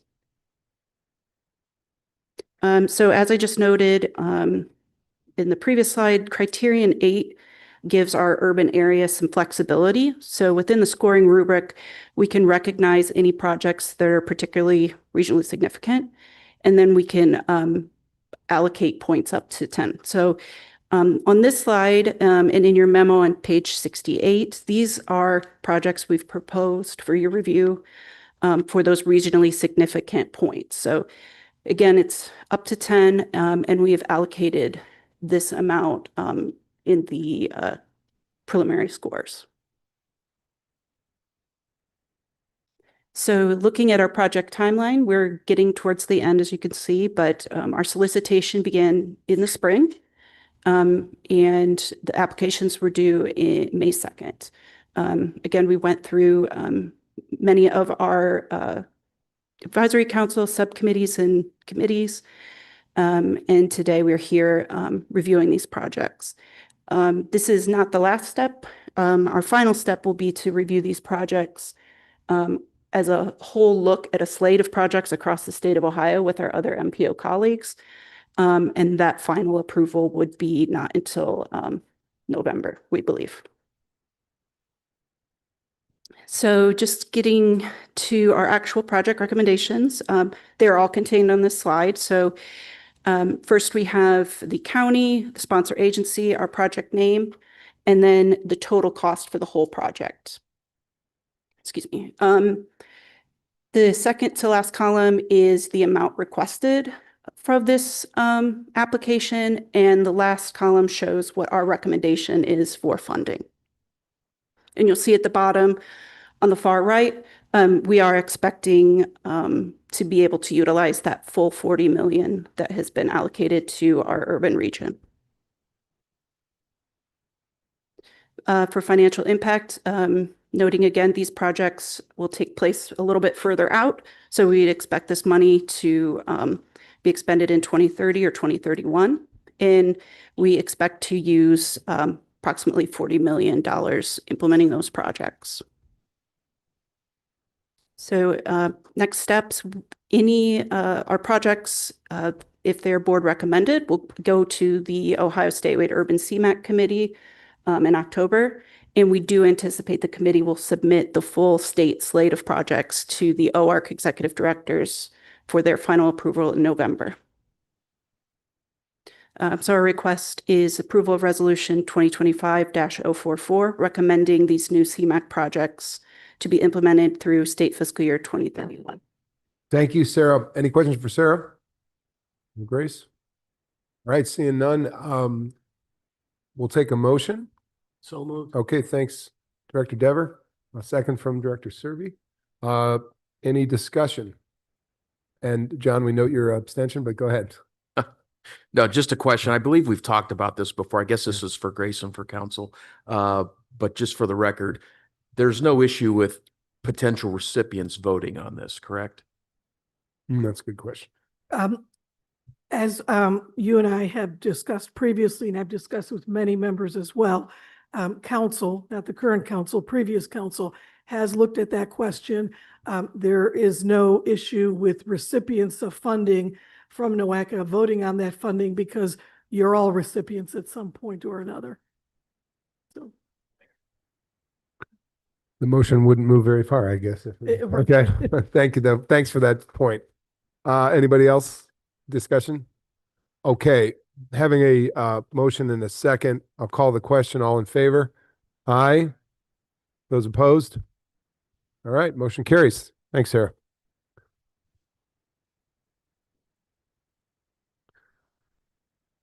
Leah Telepek, we're going to talk about enhanced mobility of seniors.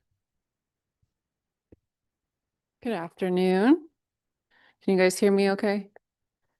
Okay. My name is Leah. I'm going to be presenting to you the enhanced mobility of seniors and individuals with disabilities, also called the Section 5310 program recommendations. So the action requested today is that the Board of Directors adopt the following resolution, 2025-045, which approves the state fiscal year 2025 Section 5310 program project recommendations. Previous action, this was recommended by the Planning and Programming Committee and the Executive Committee. Brief background of this program that we do.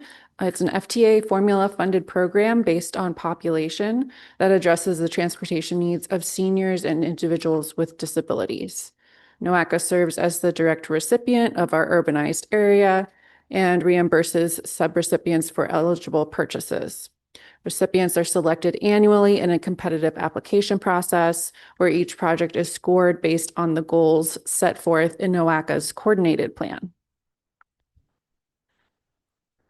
So the state fiscal year 2025 applications, this time we administered 2 years of apportionments due to updating the coordinated plan last year. We did not hold a round of applications last year. Our applications and proposals were accepted on February 14th through April 11th of 2025. We received 2 transit project proposals requesting a total of about 3.8 million. And 19 competitive applications from municipalities, nonprofits, for-profits, and social service agencies requesting a total of about $3.1 million. This round in the apportionments of 2024 and 2025, we had a total of about 5.25 million for this round's applications. We reserved 5% of that for program administration, leaving 4.9 million, but we also had some carryover of 150,000. So the total funds available to be programmed this round is $5.1 million. And our recommendations to you today, the set aside for the transit agency applications we received, FTA regulations, it can be up to 45%. So of that budget, it's 2.3 million. And then the remaining funds available for the competitive applications, which is 55%, is that $2.8 million. So the total competitive application recommendation is $2.8 million with a remaining funds available of $9,774. So these are our recommendations. These are the 2 transit agencies that submitted proposals, GCRTA and Lake Tran. This is also found in your packet, I believe, on page 73. So you can look at their requests for replacement vehicles and our recommendation for funds. And then there's a couple pages here of the competitive applications. So I'm not going to go through them all, but you can see them in your packet around page 73, 76 of the different municipalities and nonprofits and for-profits that requested funding and what we are recommending to fund them today.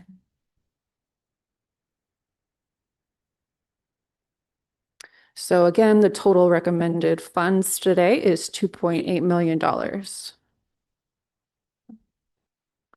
Financial impact, $5,256,033 in FTA funds are available to the Cleveland urbanized area from federal fiscal years 2024 and 2025 apportionments, with an additional $150,000 available from carryover.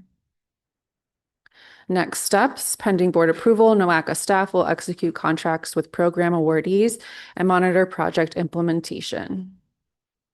So today we ask for approval of resolution 2025-045, which approves the state fiscal year 2025 enhanced mobility of seniors and individuals with disabilities, section 5310, program project recommendation.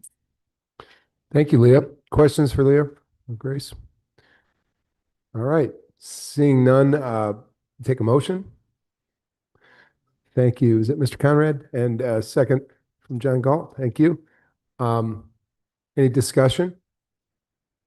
All right, just a moment of chair privilege here. I just want to say I've toured recently 2 of our sites that we've funded, and that's the SAW group and also senior transportation. I just want to say I think this is a proud point for NOACA. What I saw was our assistance in helping seniors get to their doctors, get to grocery stores. In the case of SAW, adults dealing with disabilities get to work. It's just a really, really neat program, in my opinion. Thank you for what you guys do. Yeah, thank you very much for saying that. It is one thing that I often say to this board. It's a small program. It's only, less than 2.5 to 3 million a year. This one happens to be a double, but it makes such an impact on the members of our communities. We can't even begin to really understand that. So thank you to the board for giving us direction on this very important program. Thank you. All right, well, we've got a motion and a second. Discussion has been had, and I'll call the question. All in favor? Aye. Any opposed? Okay, motion carries. Thanks, Leah. Thank you. All right, on to Sarah. We're moving quickly now. Geauga County 5-year facility planning area. Good afternoon, everyone. My name is Sarah Stanzi. I'm a Water Quality Planner 1 at NOACA. And today we are recommending that the Board of Directors adopts Resolution 2025-046, which would approve the Geauga County 5-year facility planning area or FPA boundary and prescriptions update and amend Clean Water 2020 and NOACA's 208 plan. This item was previously recommended by the Water Quality Subcommittee and Planning and Programming Committee. So this is just an overview of our 5-year countywide FPA updates. As an area-wide water quality management agency, NOACA is contracted by the Ohio EPA to maintain current and accurate FPA maps for its 5-county region. NOACA staff engages the designated management agencies or DMAs of each county once every 5 years on a rotating schedule as an opportunity to review FPA maps for any needed updates and to keep FPA information current. This process requires primary DMAs, and in this update, we also required secondary DMAs to formally approve, review, and sign off on any FPA boundary or prescription updates. And NOACA also notifies affected jurisdictions of any proposed modifications to ensure transparency.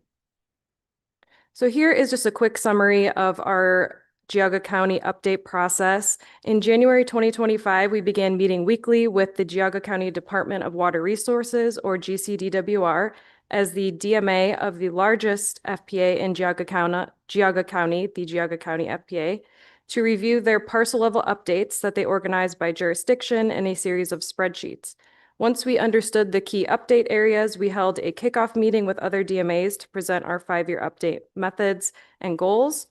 And then we met individually with the other interested DMAs to gather input and additional updates. Next, we distributed FPA review maps along with acknowledgement of map accuracy forms to the DMAs to verify and sign off on the proposed updates. And now with all of the feedback incorporated and agreement on all proposed updates, we have finalized those updates and prepared and combined them for NOACA board approval. So just some background and some of the specifics. There are 7 FPAs in Geauga County spanning 21 jurisdictions. In May 2025, we began distributing proposed FPA boundaries and prescriptions maps to the DMAs in affected jurisdictions. We received feedback from Geauga County, the city of Aurora, Chagrin Falls Village, and Bainbridge Township on our proposed updates. Again, all primary and secondary DMAs in Geauga County are in agreement and have signed off on these proposed updates that we are bringing before you today. I did also want to note that the Geauga County Commissioners acknowledged receipt and accepted the Geauga County 5-year FPA boundary and prescriptions update during their session on June 24th, 2025. So here are our maps. Attachment 1 shows the current FPA boundaries and prescriptions in Geauga County. And attachment 2 shows our proposed FPA boundaries and prescriptions. We are proposing updates to over 1,500 parcels. We summarize the updates by jurisdiction in the packet for today's meeting, and we have also posted a parcel level update list to the NOACA website. So just an analysis, looking back and analyzing our process with these updates, our FPA boundaries and prescriptions will reflect current sewer service and availability, which will streamline the need for future individual FPA modification requests. The process also allows primary and secondary DMAs, as well as affected jurisdictions, to provide feedback, and we continue to enhance and broaden our use of GIS with each update. And our lessons learned, as we have discussed, GCDWR developed parcel level spreadsheets that tracked the updates at the parcel level, which were extremely helpful and expedited our process significantly. So we are presenting this as a best management practice when possible for the DMAs and their 5-year updates. GCDWR was an outstanding partner in this process, so we really appreciate their time and efforts with this. We also learned that holding kickoff and final report out meetings was key for communication and engagement with our DMAs in affected jurisdictions. We also found that requesting updated sewer line data at the beginning of the process helps with our initial review and research, and reviewing any available plans also helped us understand future trends and therefore adjust the boundaries and prescriptions appropriately. So our next steps, pending NOACA board approval, we will submit the updates to the Ohio EPA for certification by the governor and transmit copies of the resolution to appropriate agencies.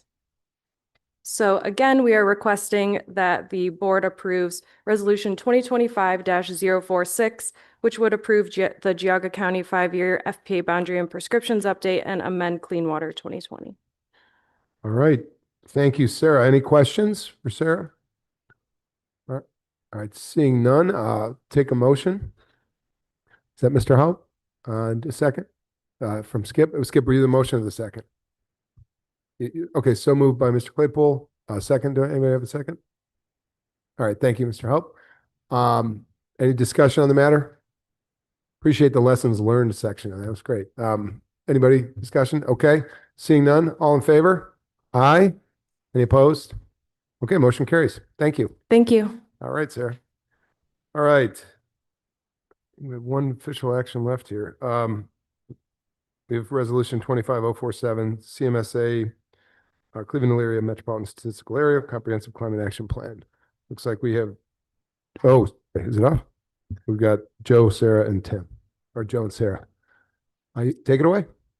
Or Grace. Yeah, that's okay. So just to give an introduction, and I spoke to some of this in my remarks earlier this morning, so I don't want to repeat them too much. But at first I want to thank the city of Cleveland and Sarah, along with my team lead, Joe, and the rest of his team that worked on this. This has been a labor of love for them, I know, and we appreciate all of the hard work that you put into this. The document includes different measures or actions that Northeast Ohio communities can consider and take. And as I said earlier, they are voluntary in order to reach the targets expressed at the federal level. We received $1 million as part of a program that Congress approved a number of years ago.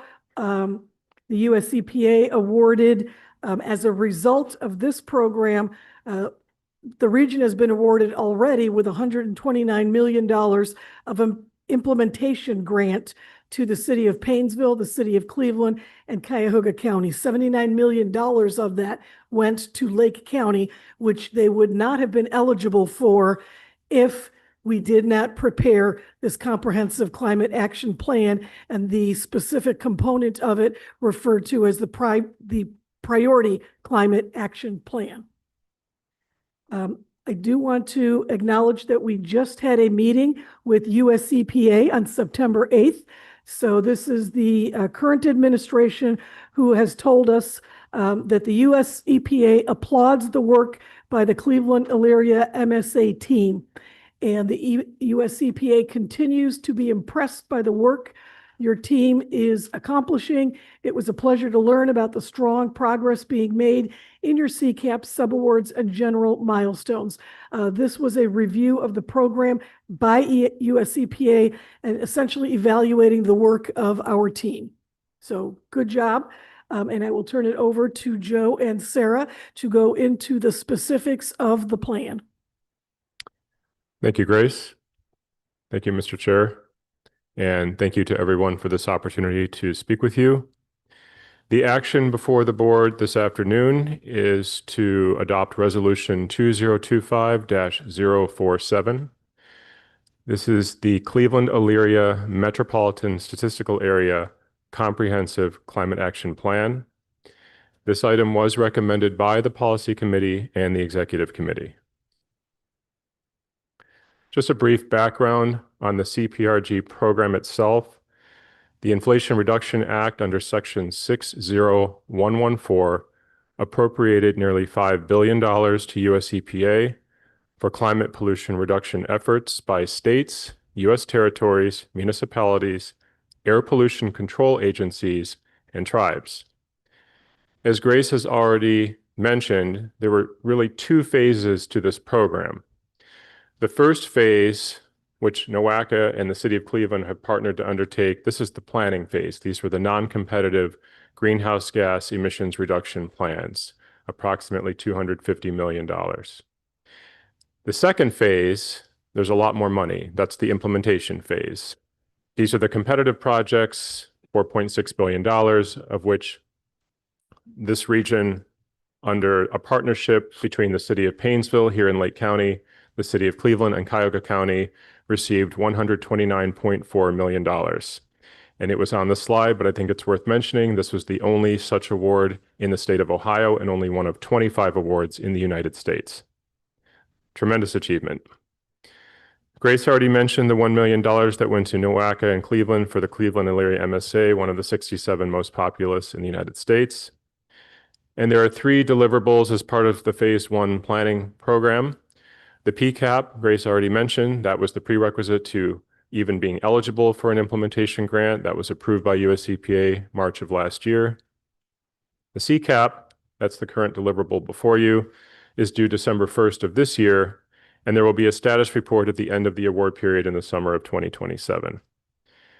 And now to talk more about the details of the CCAP, I turn it over to my colleague, Sarah O'Keefe.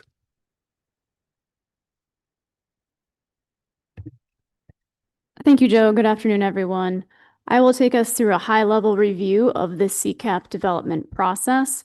Again, after this spring action here in March 2024, when the US EPA approved the PCAP, the Priority Climate Action Plan for the region, we started work on the CCAP under guidance with the US EPA. We had regular meetings with EPA have been undertaken throughout this development process for review and progress of the plan and its required components. So quickly, in the summer through fall of 2024, we developed a 2022 greenhouse gas inventory. We had CCAP public engagement. Leading up to December 2024, when the NOACA board approved regional emissions reduction targets, bringing us to spring in 2025, the completion of the technical analysis for the CCAP and the draft report. And then July 2025, the draft CCAP was brought to the NOACA Policy Committee and reviewed and advanced. July through August of 2025, in compliance with NOACA processes and policies, we had a public comment period. And then bringing us to today, September 2025, NOACA board reviewing the CCAP. As Joe mentioned, this is a deliverable that is required by the grant that we already have been awarded. NOACA has already been awarded. And this deliverable is due by December 2025. At a high level, some key messages that came out of the CCAP are, and this is a comprehensive study that went into the development of this plan. It was found that climate action is already happening in Cleveland-Elyria MSA. There remain barriers to achieving our region's targets that were approved by this board in December of 2024. In order to address those barriers, we need to start with leadership, vision, partnerships, and multi-sectoral strategies. The plan is centered on widespread electrification, clean energy, transforming industry, emissions removal.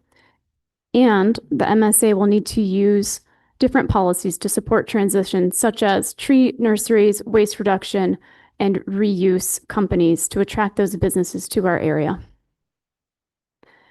As Joe mentioned, the Comprehensive Climate Action Plan builds off the approved Priority Climate Action Plan. The PCAP was an initial plan centered on near-term, high-priority implementation-ready measures. It laid the groundwork for the implementation grant that was mentioned and earned by the three-party coalition here in this region for $129.4 million. The PCAP was not required to be comprehensive in nature. However, the Comprehensive Climate Action Plan, the CCAP, is a detailed plan that addresses every source of emissions that is a requirement by the EPA. It provides plan to achieve the region's targets. It builds off the PCAP, but does not need to be necessarily a one-for-one. It adds a couple of different elements that were not required for the PCAP. And I'll review those on the next slide, or further in the presentation, rather. For the Comprehensive Climate Action Plan, you'll see this table before you talks about the various steps of the development of this plan and which are required at each step. I'm going to review the ones in the middle, the Comprehensive Climate Action Plan requirements specifically, which is what's before you today. There was a greenhouse gas inventory, a greenhouse gas emissions projection, greenhouse gas reduction targets that have already been approved, quantified greenhouse gas reduction measures, and a benefit analysis. Again, those greenhouse gas reduction measures are comprehensive for the Comprehensive Climate Action Plan. Further review of authority to implement, an intersection with other funding availability, and a workforce planning analysis are also all required. The low-income disadvantaged communities benefit analysis is not required, but it is encouraged. The next slides I will review one by one. These are the different required elements at a high level. This first one shows the greenhouse gas emissions completed inventory by 2022, the 2022 completed greenhouse gas emissions inventory. This is by sector. You will see that the largest sector is transportation, 29%, followed by residential energy, commercial energy, industrial energy, and so on. This is a required component. Also included in the plan is greenhouse gas emissions, here depicted by county. You will see that the county emissions, the shares of emissions by county, generally follow the size of the county by population: Cuyahoga County, Lorain County, Lake County, Medina County, and Geauga County. After understanding the greenhouse gas emissions, the next element was to project business as usual. Where does the region end up if no actions are taken and no big changes occur? These projections use the same methodology as the PCAP. And as you can see, if no action is taken in our region, total emissions decline only 17.4% through 2030 and only 25.6% by 2015 from 2018 levels. The targets that were adopted by the NOACA board, this is also reduction targets for the region, are a requirement of the grant plan. NOACA board adopted targets in December 2030, a 49% reduction, 2050 net zero emissions. This results in greenhouse gas emissions needing to decline by 6.4% through 2030 per year and 5% per year between 2030 and 2050. The data and research have also revealed 6 go big strategies that would help our region to achieve net zero by 2050. These strategies are outlined here, and they include expanding nuclear generation, developing offshore wind, net zero steelmaking, expanding passenger rail and light rail, developing a regional direct air capture facility, implementing Headwaters Forest Initiative to reforest 10 square miles at different headwaters throughout the region. More specifically, though, this is the comprehensive table of different emissions reduction measures included, again, a required element of the plan.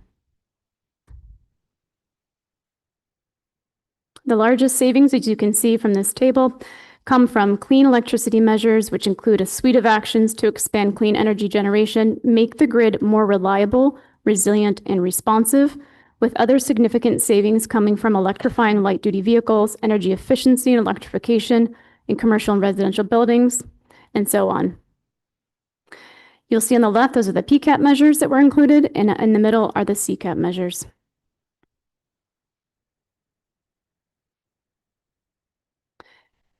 This graph shows the emissions reduction measures as business as usual. I'm going to go on to show how this changes as measures are completed. So no action taken. This is again how our emissions would be projected for the entire region. If we take the measures that are the voluntary measures that are included in the plan, emissions reduction falls by 45.7% by 2030. Sorry, this wedge chart illustrates the impact of these measures through 2050. 91.5%. The measures fall slightly short of the net zero emissions target by 2050. To this point, the purpose of this plan is not to achieve perfection. It is not a required plan. The goal is to take actions to cut emissions as quickly and as efficiently as possible in a way that provides substantial co-benefits for the MSA. The elements of this plan are a requirement of the EPA. The actions are a roadmap. We can accelerate this timeline if we receive additional support, funding, and implementation authority from federal and state governments, particularly important for the residential sector. We can also accelerate it with private sector actions and cooperation across sectors, borders, and levels of governance. A real focus of this plan are the co-benefits of the CCAP measures. When we reduce greenhouse gas emissions, we see improved public health from better air quality. We see improved water quality from reduced runoff, limiting harmful algal blooms. We see reduced household energy costs for utilities and transportation. We see increased resilience to extreme weather events, a reduction in traffic crashes, and increased physical activity, especially from vehicle miles traveled reductions. In these pictures here, you'll see the very real impacts of climate change. Cleveland skyline on June 26th to the left and on June 28th.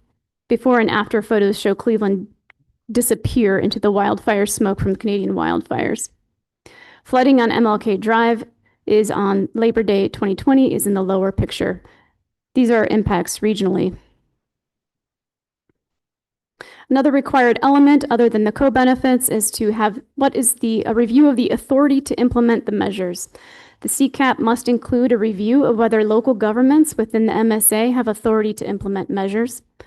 We focused necessarily on measures where local governments do have existing authority, and the team that coordinated this plan noted that some key measures do require additional authority outside of the MSA, particularly from the state of Ohio. A couple of them from the Go Big strategies, such as offshore wind, new nuclear, carbon capture, and intercity passenger rail are a few examples. This is the final required element that I'll review, workforce planning analysis.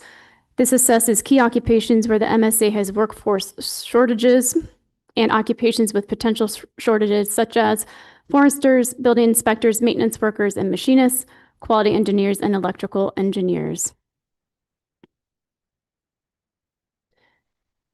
So that concludes the required elements. However, the Comprehensive Climate Action Plan is comprehensive. We understood that engagement has shown us that leaders and others who want to take action can be overwhelmed. We knew we would need an accessible guide to offer communities to take action and to be successful. So in addition to the required elements of the CCAP, we have also created an implementation playbook. I've identified measures most appropriate for different kinds of communities. Not every community is the same. Not every community will adopt every measure in this plan. Identified measures follow the vibrant NEO 2040 typology. A few more notes on the implementation playbook. There is information on low-income and disadvantaged communities within the Cleveland-Elyria MSA. All of the language there is compliant with the current EPA requirements. Best practices on engaging LIDACs for climate action. There's a community benefits rubric to assess potential actions, a list of emission reduction measures, again, by community type, and an overview of no regret or low regret measures. There's also information on policies and funding sources to support implementation. I will now turn it over to Joe McDonald for the review of the public comments.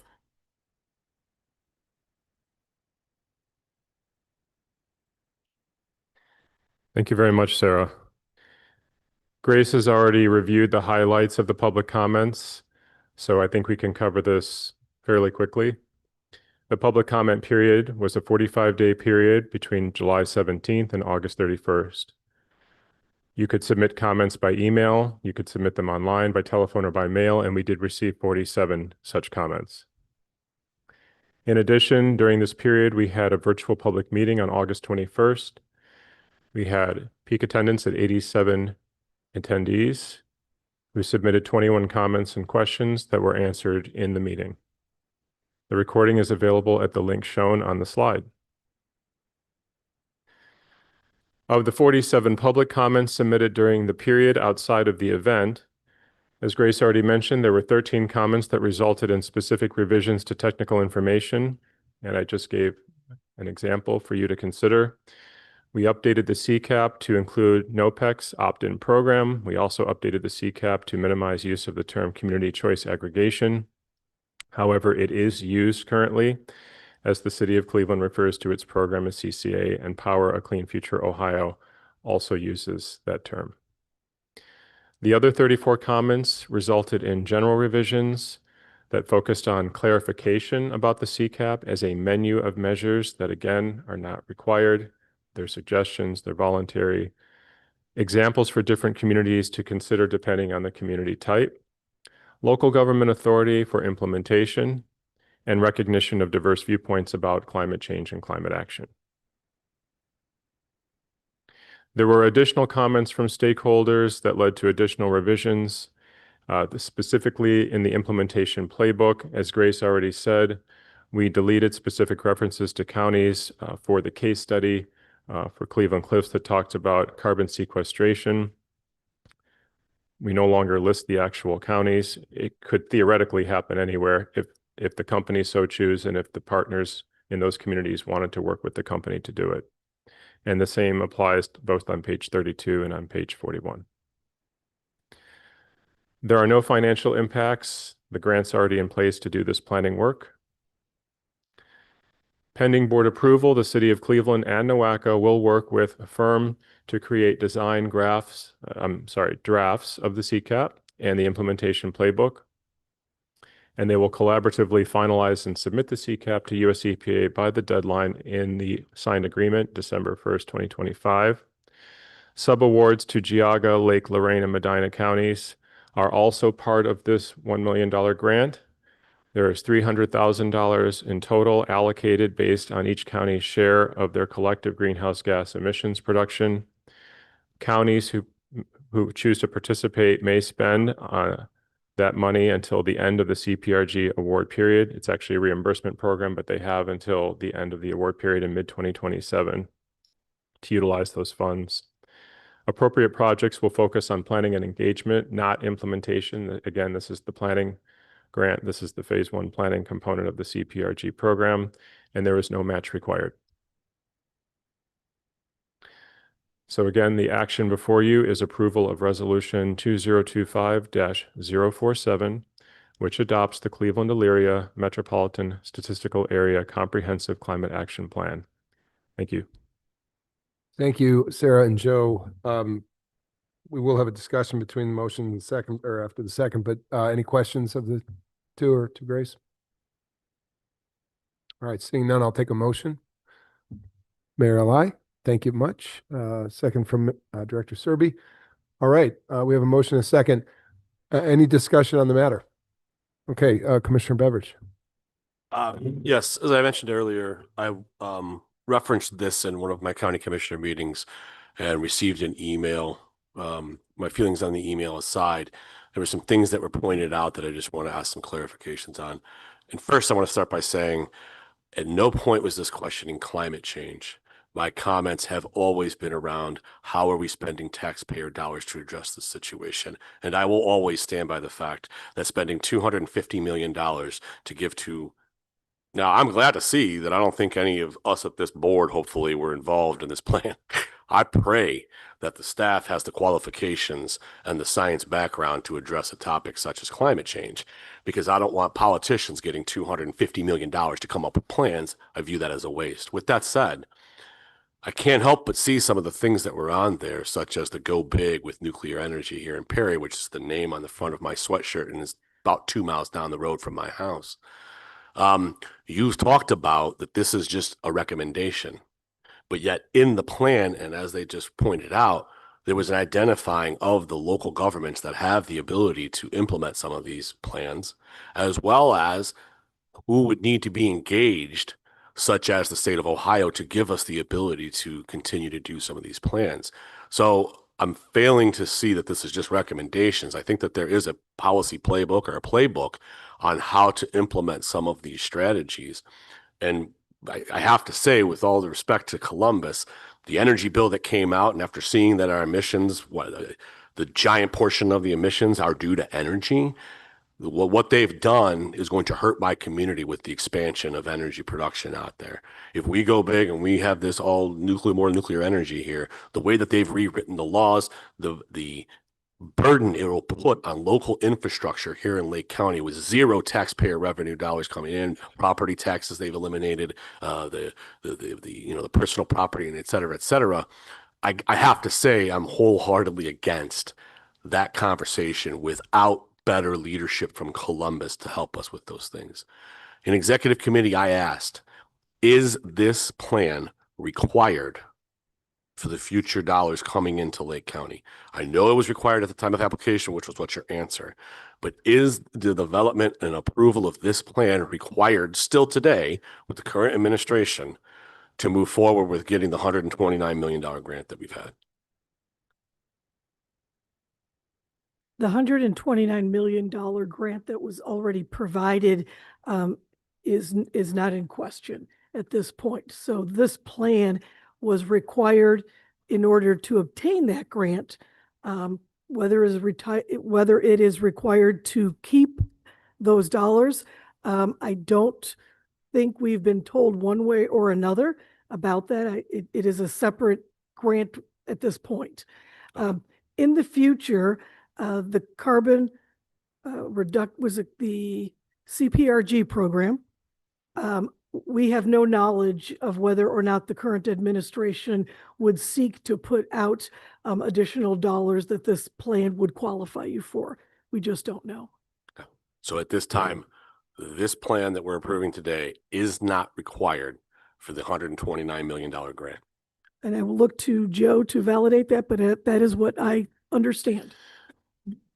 Mr. Chair, the requirement for eligibility to receive an implementation grant was the Priority Climate Action Plan, which was the first of the 3 required deliverables under the CPRG Phase 1 Planning Grant.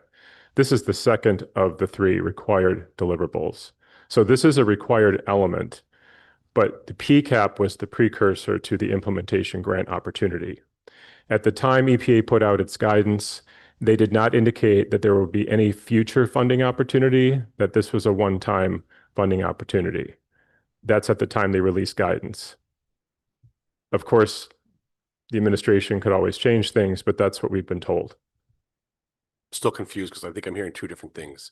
Is the CCAP required for the $129 million grant? It was required in order to obtain the $129 million. We have no knowledge at this point that it is still required to complete the CCAP. The current administration has not given us an indication one way or another as to the future of the program. Yeah, I think, Joe, you want to go? I got to shed a little light on it. Mr. Chair, I will add that the PCAP was required to be eligible for the implementation grant. The CCAP is also a required element for the CPRG program. If we fail to deliver this to EPA, we'll be in violation of our written agreement for the money from EPA, at least for the planning grant. I can't speak to the implementation grant because NOACA did not receive that money. Yeah. So they are under the same program, but they are separate grant programs, as Grace already indicated. But this is required. The CCAP is required for this current grant. But to Commissioner Beveridge's question, the CCAP is required based on the contract that NOACA has with US EPA, which was to receive the $1 million that was allocated by US EPA to the largest 67 MSAs in the country and $3 million to each of the states for the development of these products. So we have an agreement with them, a contract.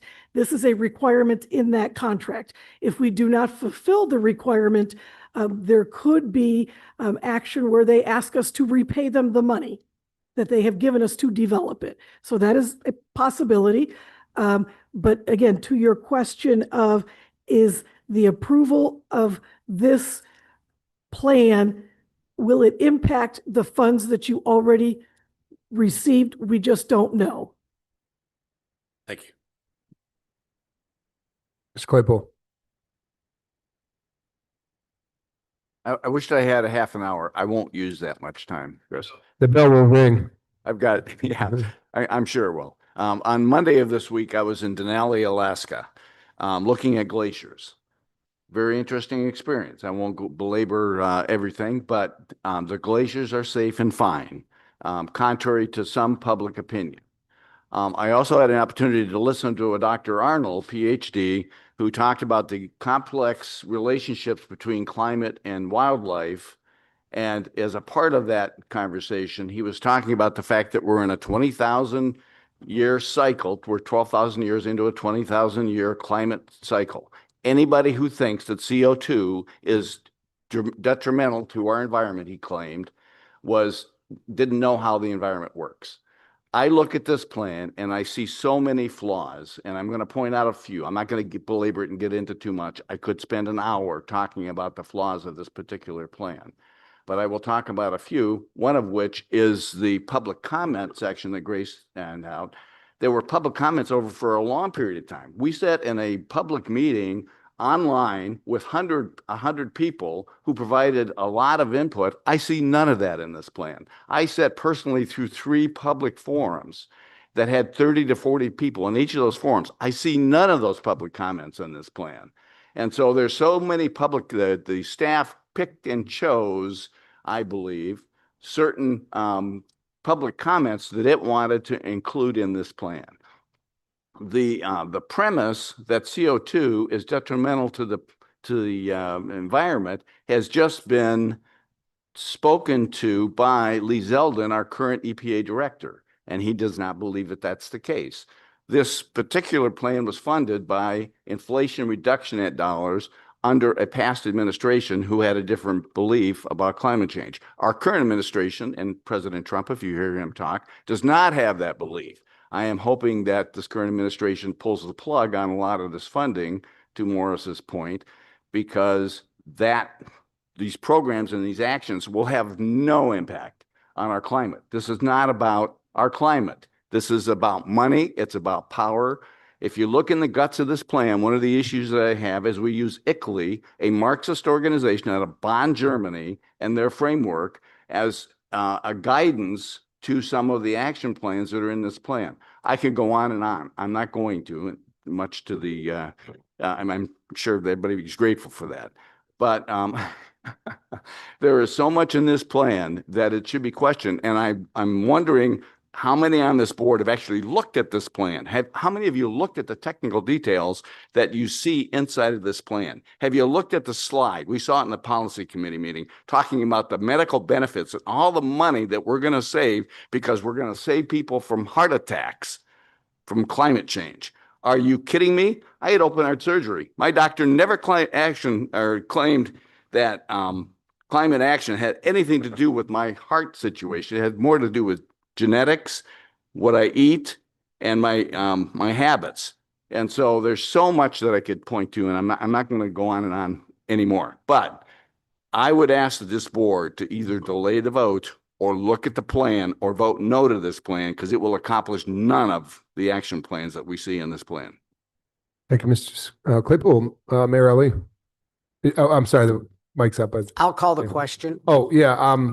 I was going to do that if we've got, help me out in a minute. We have a vote in a second, or we need that? We have the vote. Yeah, we've got the motion in a second. Okay. Having had discussion, I will now channel Mayor Ali and call the question on the climate action plan for this 2025-047. I had a few things to say, but I know we're in a rush. I just want to say, may I just privilege here. Just between Cuyahoga and the county we're in, just want to say, I know there's a lot of back and forth, but it is good to work with two counties that applied for the CPRG grant and to see mobilization of, we hope, energy sources that ultimately create more affordable energy for our residents. And I also just wanted to shout out to the NAORSD for their great work on keeping our waters clean, and to our transit agencies, two of you who are here today, thank you for the work you do. It's all additive, I think, into this, whether there's a note on the screen about you or not, you're doing good work. And just had to say that, Mr. Claypool, and not in contrast, but there's good work going on. But here between the county we're in and Cuyahoga that authored that CPRG grant, I think we're rolling, and I think it's a good thing for Painesville Township, and it's a good thing for our communities and our county as well. So thank you for the indulgence on the discussion. Any other discussion? I'll now call the question. All in favor? Aye. Those opposed? We need a roll call to end the day. I'm saying nay. Do those who voted no want it and/or? Yeah. Sure. Okay. Commissioner Harrison. We will go roll call.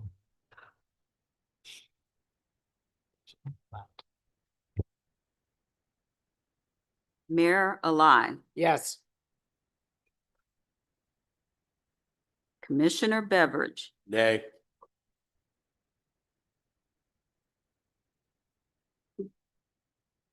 Mayor Bradley, Yeah. Commissioner Brackey, Trustee Brandon, Aye.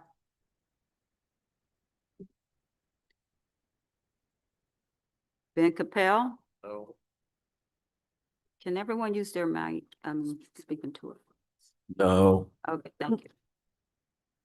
Mayor Costelli, Yes. Mary Serby, Yes. Andy Conrad,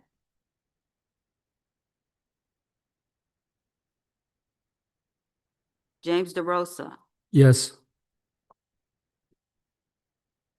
Michael Dever, Yes. Kyle Dreyfus Wells, Yes. Alan Exley, Mayor Gale, Yes. Councilman Griffin, Yes. Commissioner Harrison, No.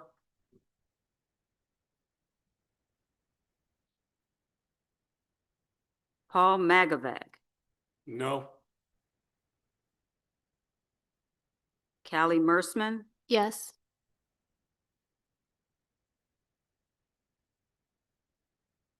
Commissioner Regovich, No. County Executive Ronayne, Yes. Bonnie Tewin, Yes.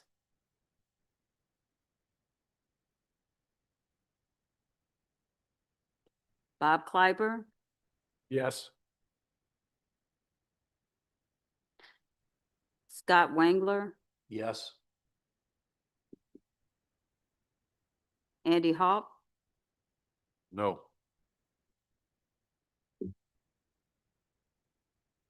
Linda Sternheimer, Yes. Joseph Nanny, Yes. Thomas Patrick, No. Sarah O'Keefe, Yes. Mayor Mara, No. John Gall, No. Skip Claypool. No. Did I miss anyone? Okay, I have, You missed me? India Birdsong Carey. okay. Yes.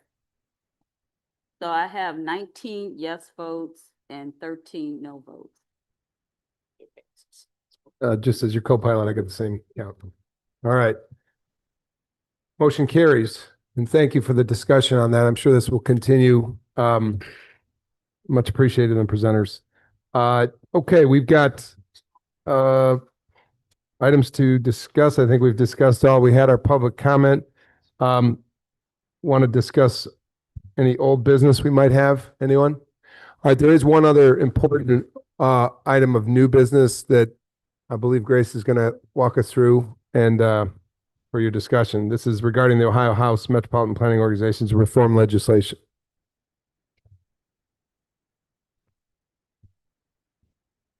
So legislation has been drafted. My understanding it has not yet been filed, but has been drafted that seeks to reform metropolitan planning organizations. And there are essentially 4 areas that they want to reform. This has been co-sponsored at this point by Representative Davila from Northeast Ohio and Representative Stewart from the Columbus area. So the first is balanced governance structure. So there is an attempt to prevent any MPO that is created under section in ORC that relates to COGS from allowing a single county to hold a majority of the board's voting seats. MPO redesignation authority, which permits the governor to redesignate a county's MPO affiliation of MPOs, particularly if there are 2 adjoining ones, if commuting data shows that at least 25% of the workforce travels to that contiguous MPO.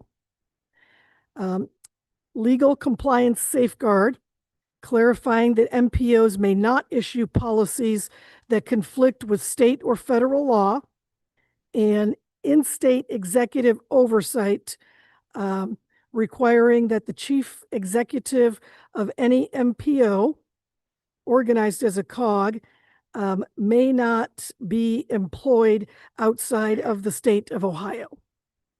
The first 3 items relate to the overall structure of an MPO, the purpose of the MPO, and the work of the MPO. They're all very serious. I would suggest, though, that we have federal law that NOACA as an MPO abides by. And that federal law determines how we are structured. It determines who can belong or not belong to the MPO, which is based on the metropolitan statistical areas. And the work of NOACA is also prescribed by federal law. Some of these items are redundant to federal law, such as the redesignation authority. Current federal law does permit the governor to redesignate MPOs. However, there is a higher threshold than just the 25% commute. So I would imagine that this will have to be reviewed more strictly against that federal law. When it comes to the balanced governance structure, the federal law states with the intent that the structure of an MPO is to be proportionate based on population. They talk about words like shall and may in the legalese, so I'll leave that to the lawyers.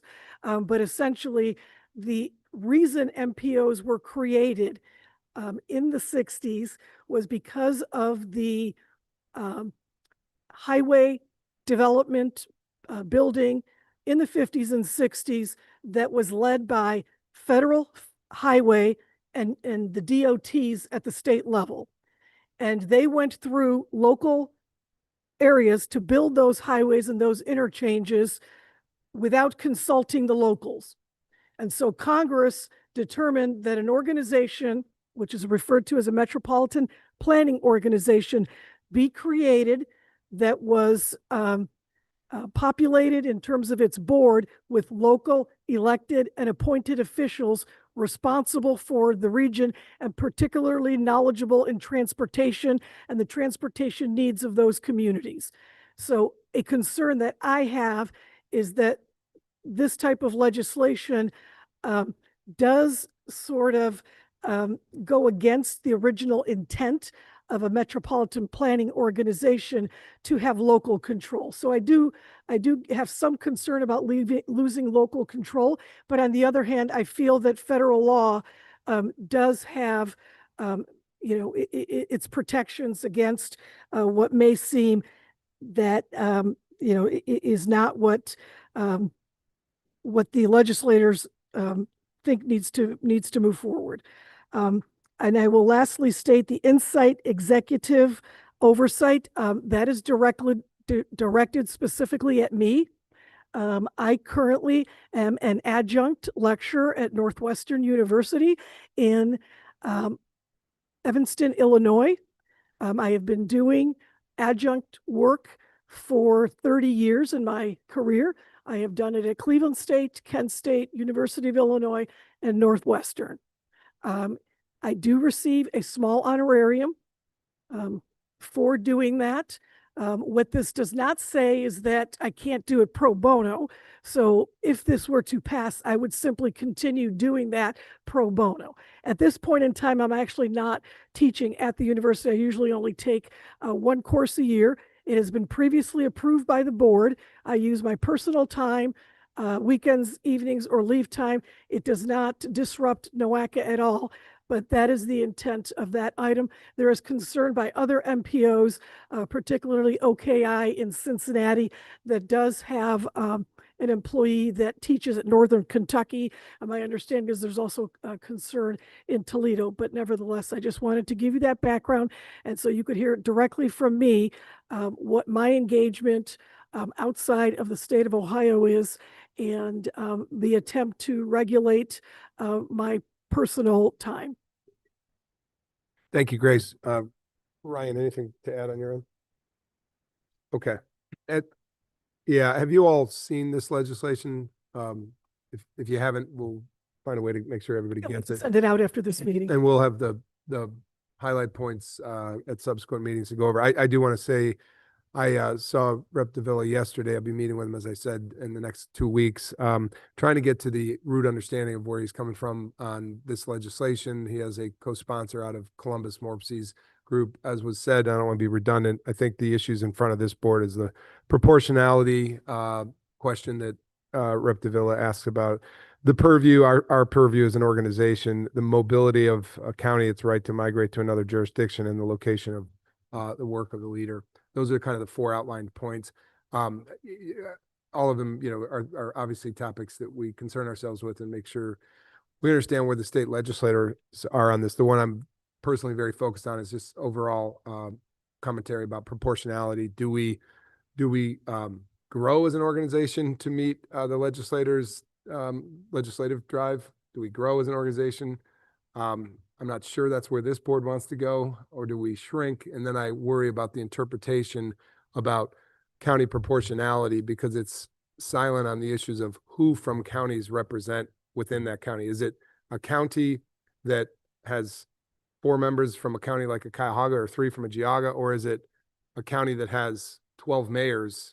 And what becomes the fate of those 12 mayors that are on our board and sitting before me today? Those are questions I want to ask Rep. Davila to understand what his intention is here, what his actual intention is. I know others of you are talking to him as well, but I think in the end, trying to get to what he's driving at and understand it so we can unpack it and actually understand where we want to be on it. I have invited him to visit with us. I'll continue that invitation to present live to us because he is from our region. That's all I got. Anybody else on this matter? I've got 2 over here. Let me go Commissioner. Let me go with Skip and then Commissioner. I'll give it the last. Let me set the record straight, because we get bad information. I'm looking at CFR or 23 CFR 450-310. Go look at it. Go read it. It is the federal law that establishes an MPO. It does not say that we have to do things by population. It simply says, and I'm looking at it, and I'm going to read one sentence out of it, that the units of general purpose local government that together represent 75% of the population. When NOACA was created, 3 county commissioners who represent 75% of the population was in the contract. We had 7 counties at that time, 2 left. Now we're left with 5, but the original agreement was 3 county commissioners from every county. They complied with this federal law. The other thing that 23 CFR 450-310 says is that we as a body get to choose how we operate. And then that's approved by the governor. It's as simple as that. We get to choose how we operate. What Mike Davila is trying to do is to bring fairness to this board. We've gotten way out of whack, and that's occurred only over the last few years in terms of who's in control. Right now, the ring communities combined don't have a voice if Cleveland and Cuyahoga County choose to go in a particular direction. That's not right. It's not fair. The state has a right to tighten up things because the governor gets to approve how the things are set up. We're currently, and our representative from the Department of Transportation left, we're currently registered the state of Ohio as a county organization. Some people, we operate like a council on governments, but we're registered technically as a county. I don't know what that means exactly in the overall organizational process. I've asked ODOT and they've not responded yet with the definition on that. But just to set the record straight, we are not required to do things by population. The only population requirement as stipulated under federal law is that we have representation that represents at least 75% of the county or the communities involved. Thank you, Mr. Claypool. Morris Beveridge, A Commissioner. lot more simpler in Yeah. my comments, Yeah. so I won't speak to the 4th bullet point. I don't understand how you can regulate or make a law on where somebody's allowed to work, but I'll let you guys have that conversation. To your point, though, about the local control, that's where my concerns fall in this conversation, is that I wholeheartedly appreciate being a part of this organization when it comes to the mission of what I think an MPO is supposed to be. Mr. Claypool disagrees that we're not an MPO. I read the Federal Transit Administration's website. It says it's about a regional group about transit. And so my issue is that I voted against the economic development. Do I think that it'd be great to have economic development dollars? Yes, but I want my county and having local control to not have to go through NOACA, no offense, for economic development issues. The EPA and the climate change. Once again, if I was the president, I would have stroked $1 million check to the 50 smartest scientists in the world to come up with a climate change action plan, and I would have saved us $200 million. But I ran to be a Lake County commissioner, and I just feel that as a county, and we talked about this in the governance committee, Geauga is going through it right now. Geauga would like to change the bylaws, right? They can't do that as our bylaws are constructed right now without the other entities approving that. And so I would like to see more local control while also being able, this is not a Cuyahoga County versus the outer ring conversation, right? I would love to be able to see a better approach from the greater Cleveland area or the Northeast Ohio area on some of these topics. That's wonderful. But I would like to be able to have my county have the autonomy to make those decisions. And right now, I just feel that that's not the case. And with all due respect, I appreciate your opinions on some of these, Grace, but I don't know that I would like the executive director of this organization engaging in a conversation, yay or nay, with the State House. I think you should be a part of the conversation if they ask questions, but I don't know that it's in the best interest of this MPO or this organization if there is a combative or contrary opinion conversation going on there, because at the end of the day, none of us ran for the State House, and the 132 people down there are going to make those decisions. I would just like to make sure that our organization stays in a neutral position with the State House moving forward so that we can continue to do the great work that we've been doing, bringing dollars to the region. So Thank you, Commissioner Beveridge. Anybody else? Well, we will continue to engage with legislative leadership on this. It's been introduced, so it's important to us. And I think my opinion is there's still a lot of ambiguity in this particular legislation as proposed. There's 4 points to address with it. We have board members who can step up and help understand from Rep. Davila where he's driving. I just think every voice around this table is important, and I would hate to lose him, but the way it's constructed, we just don't know where he's driving on this. Point of information, I think was shared in our last executive committee meeting. The construct of our board and composition was led by Medina County Commissioner Steve Hambley when he was chair. And we could also invoke him in for some conversation about this as well. I've invited him. He's All right. willing to come. Good. Apparently, I'm losing people and I've got one more. Yes, Mayor. Mike again, please, sir. Sorry, Mike. Of Davila to come to talk to the board? And Yes, I have. has he accepted? I'm just no, curious. No, but that doesn't mean, and it was a verbal invitation, but we will continue that. I would imagine this board wouldn't mind seeing him to understand firsthand from his mouth to your ears where he's coming from. Please. If I may address Commissioner Morris Beveridge, just to let you know, my response to the representative, just like when I responded to the representatives who wanted to put legislation in place to build an interchange at Boston Road, I take my directives from the board. I do not give opinions of my own. I present facts and figures. That particular letter that you are speaking of was discussed and presented in draft form with our executive, with our president, and written with legal counsel. It was an effort to represent and correct the record because Mr. Davila had put out very inflammatory, incorrect information about NOACA and the work that NOACA was doing. For example, suggesting that NOACA was responsible for Intel not moving its headquarters to the Northeast Ohio area and choosing Columbus instead because we had an interchange policy that they did not want to work through. That is simply false.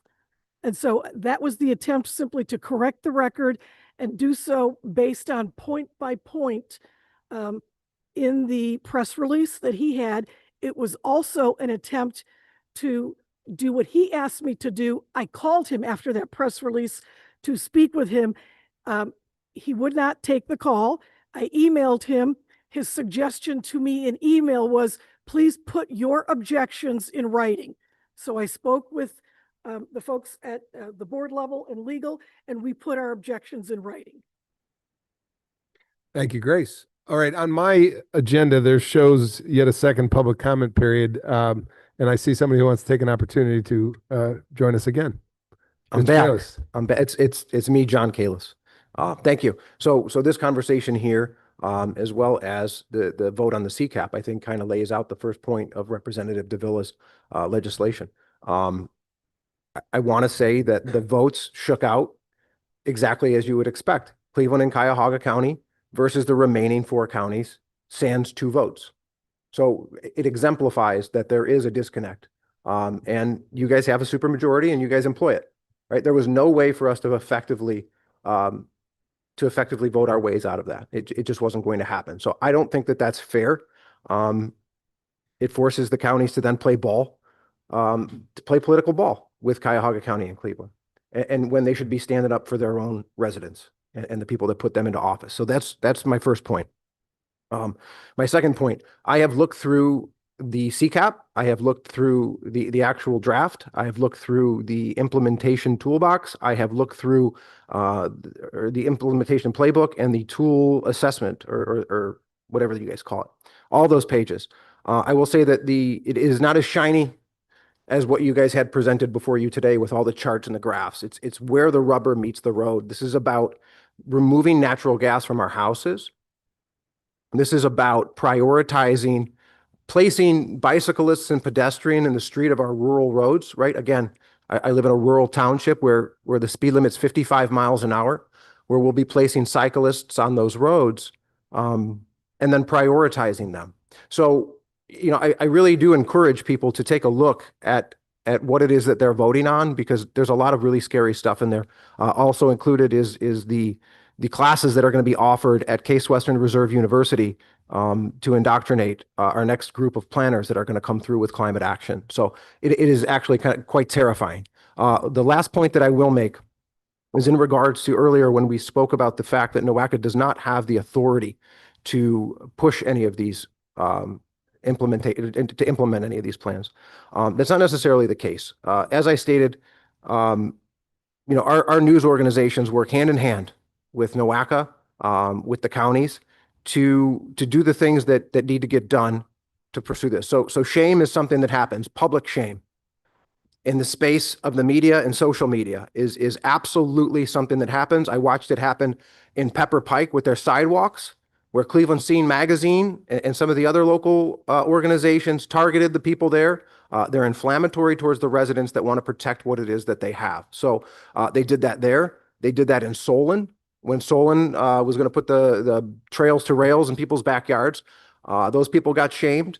In Edgewater, I think in Mr. Ronane's neighborhood, when they wanted to come through and put those paths through people's front yards, right? You paved your sidewalk, right? You did that on your own, right? It was an election. Knock on my door next time and say hello. Yes, I right. I Hey, look, did my part. I pay very close attention to this stuff because I want my facts correct, right? I know, I'm professional in this, and I don't want to misrepresent anyone. I want to speak for myself, and I want to know who I'm speaking to, and because my concerns are real. Okay.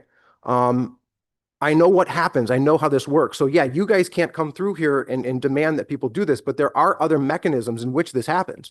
And public shame and slander is one of the ways that it does. So I've watched, like I said, those places. I also watched it happen at Irishtown Bend. And I know that there's a lot of opinions about that and the owners down there, but I watched it happen. So the idea that this is just some magic thing that is never, you guys are going to approve it and it's never going to happen, that's ridiculous, because the other thing that's lurking is the property tax issue. Okay. Mr. Kalis, I want to stay on point though. You got a gentleman behind you here. We do need to talk property. Can I just close with this? The property, Yeah. the property tax issue is going to be something that the leaders here are going to have to deal with. And there's a really good chance that might force consolidation. I know people love regionalism around here. I'm not a fan, but that might force consolidation that sweeps some of these moves into play. So we have to look forward, not just at what we're being told to sell these plans. We have to look forward at how they're going to be implemented and the reality surrounding it. So, and one last thing is some of these people here, you might be affected too. If we start this regionalism push, consolidation is consolidation of all offices and agencies. Thank you, Mr. Kalis. Sir, please state your name. Hi, Joseph Carl from Geauga County. Mr. Claypool, the speaker before me, they've already reiterated things that I would like to say, and I would like to expound on that. I would against this climate action, climate control action plan, and on your air quality benefits of the CCAP measures, it lists medical problems. I've been a CPR instructor for 35 years, and none of these have been listed as risk factors. I also saw my cardiologist just the other day, and I said, what can I do to make some changes? Well, you're hereditary, you're a white male, your age, and what's your diet? Yeah, he never mentioned any of these air quality problems. So I hope you will take that into consideration and reject this going green and this air climate action plan. Also, we live in the snow belt. Did we not learn anything from this ice storm that hit Texas a few years ago when they lost all their electricity and their grid and it went down because of the poor quality? When you watch the news, I'm surprised that members of Cuyahoga County and Cleveland who support, who represent the low income and these housing areas, that they show on the TV, oh, they've lost their electricity and they have to leave their stoves open to rely on heat, running on natural gas. And we want to get rid of that. That to me is stupidity. Thank you. Thank you for your comment. Is there anybody else in the public that wants to offer a comment? All right, well, I want to, before we adjourn, just close out by saying I appreciate the collegial exchange today. As we said at the outset, there's a divergency of opinion, but honorable people can agree to disagree honorably and continue to have a collegial exchange. This body showed true civility today and on some complex matters, and listened to each other's perspectives, and just wanted to thank all of you board members for that. Thank the staffs for their report, and Grace, thank you. I have very special thanks to Commissioner Beveridge for arranging this wonderful forum. Paradigm is hard to beat. This is a fantastic place. I'm glad we came out to see Lake County Commissioners. Thank you, and representatives of Lake County. It was good to be in Lorain County last meeting, and hopefully again we'll be out in Geauga, Medina. And I think it's been great to take the show on the road, as Representative Troy said we once used to do. So it's been good to see this beautiful facility. Thank your superintendent. Note for the record, I will wear the Mentor Cardinals t-shirt back to Cuyahoga County. I've been wearing it all meeting. I just want to say to my Medina County colleagues, thanks for the indulgence, because Medina High School plays the Cardinals Saturday. So thanks for letting me wear this, but good luck to both of you. And then I think all we need now is a motion to adjourn to be in before the bell rings. Anybody motion to adjourn? So moved. All, and second, all. All right, I've got Mary and I've got Thomas. Thanks. All in favor? Aye. Have a great day. Have a great weekend, everybody.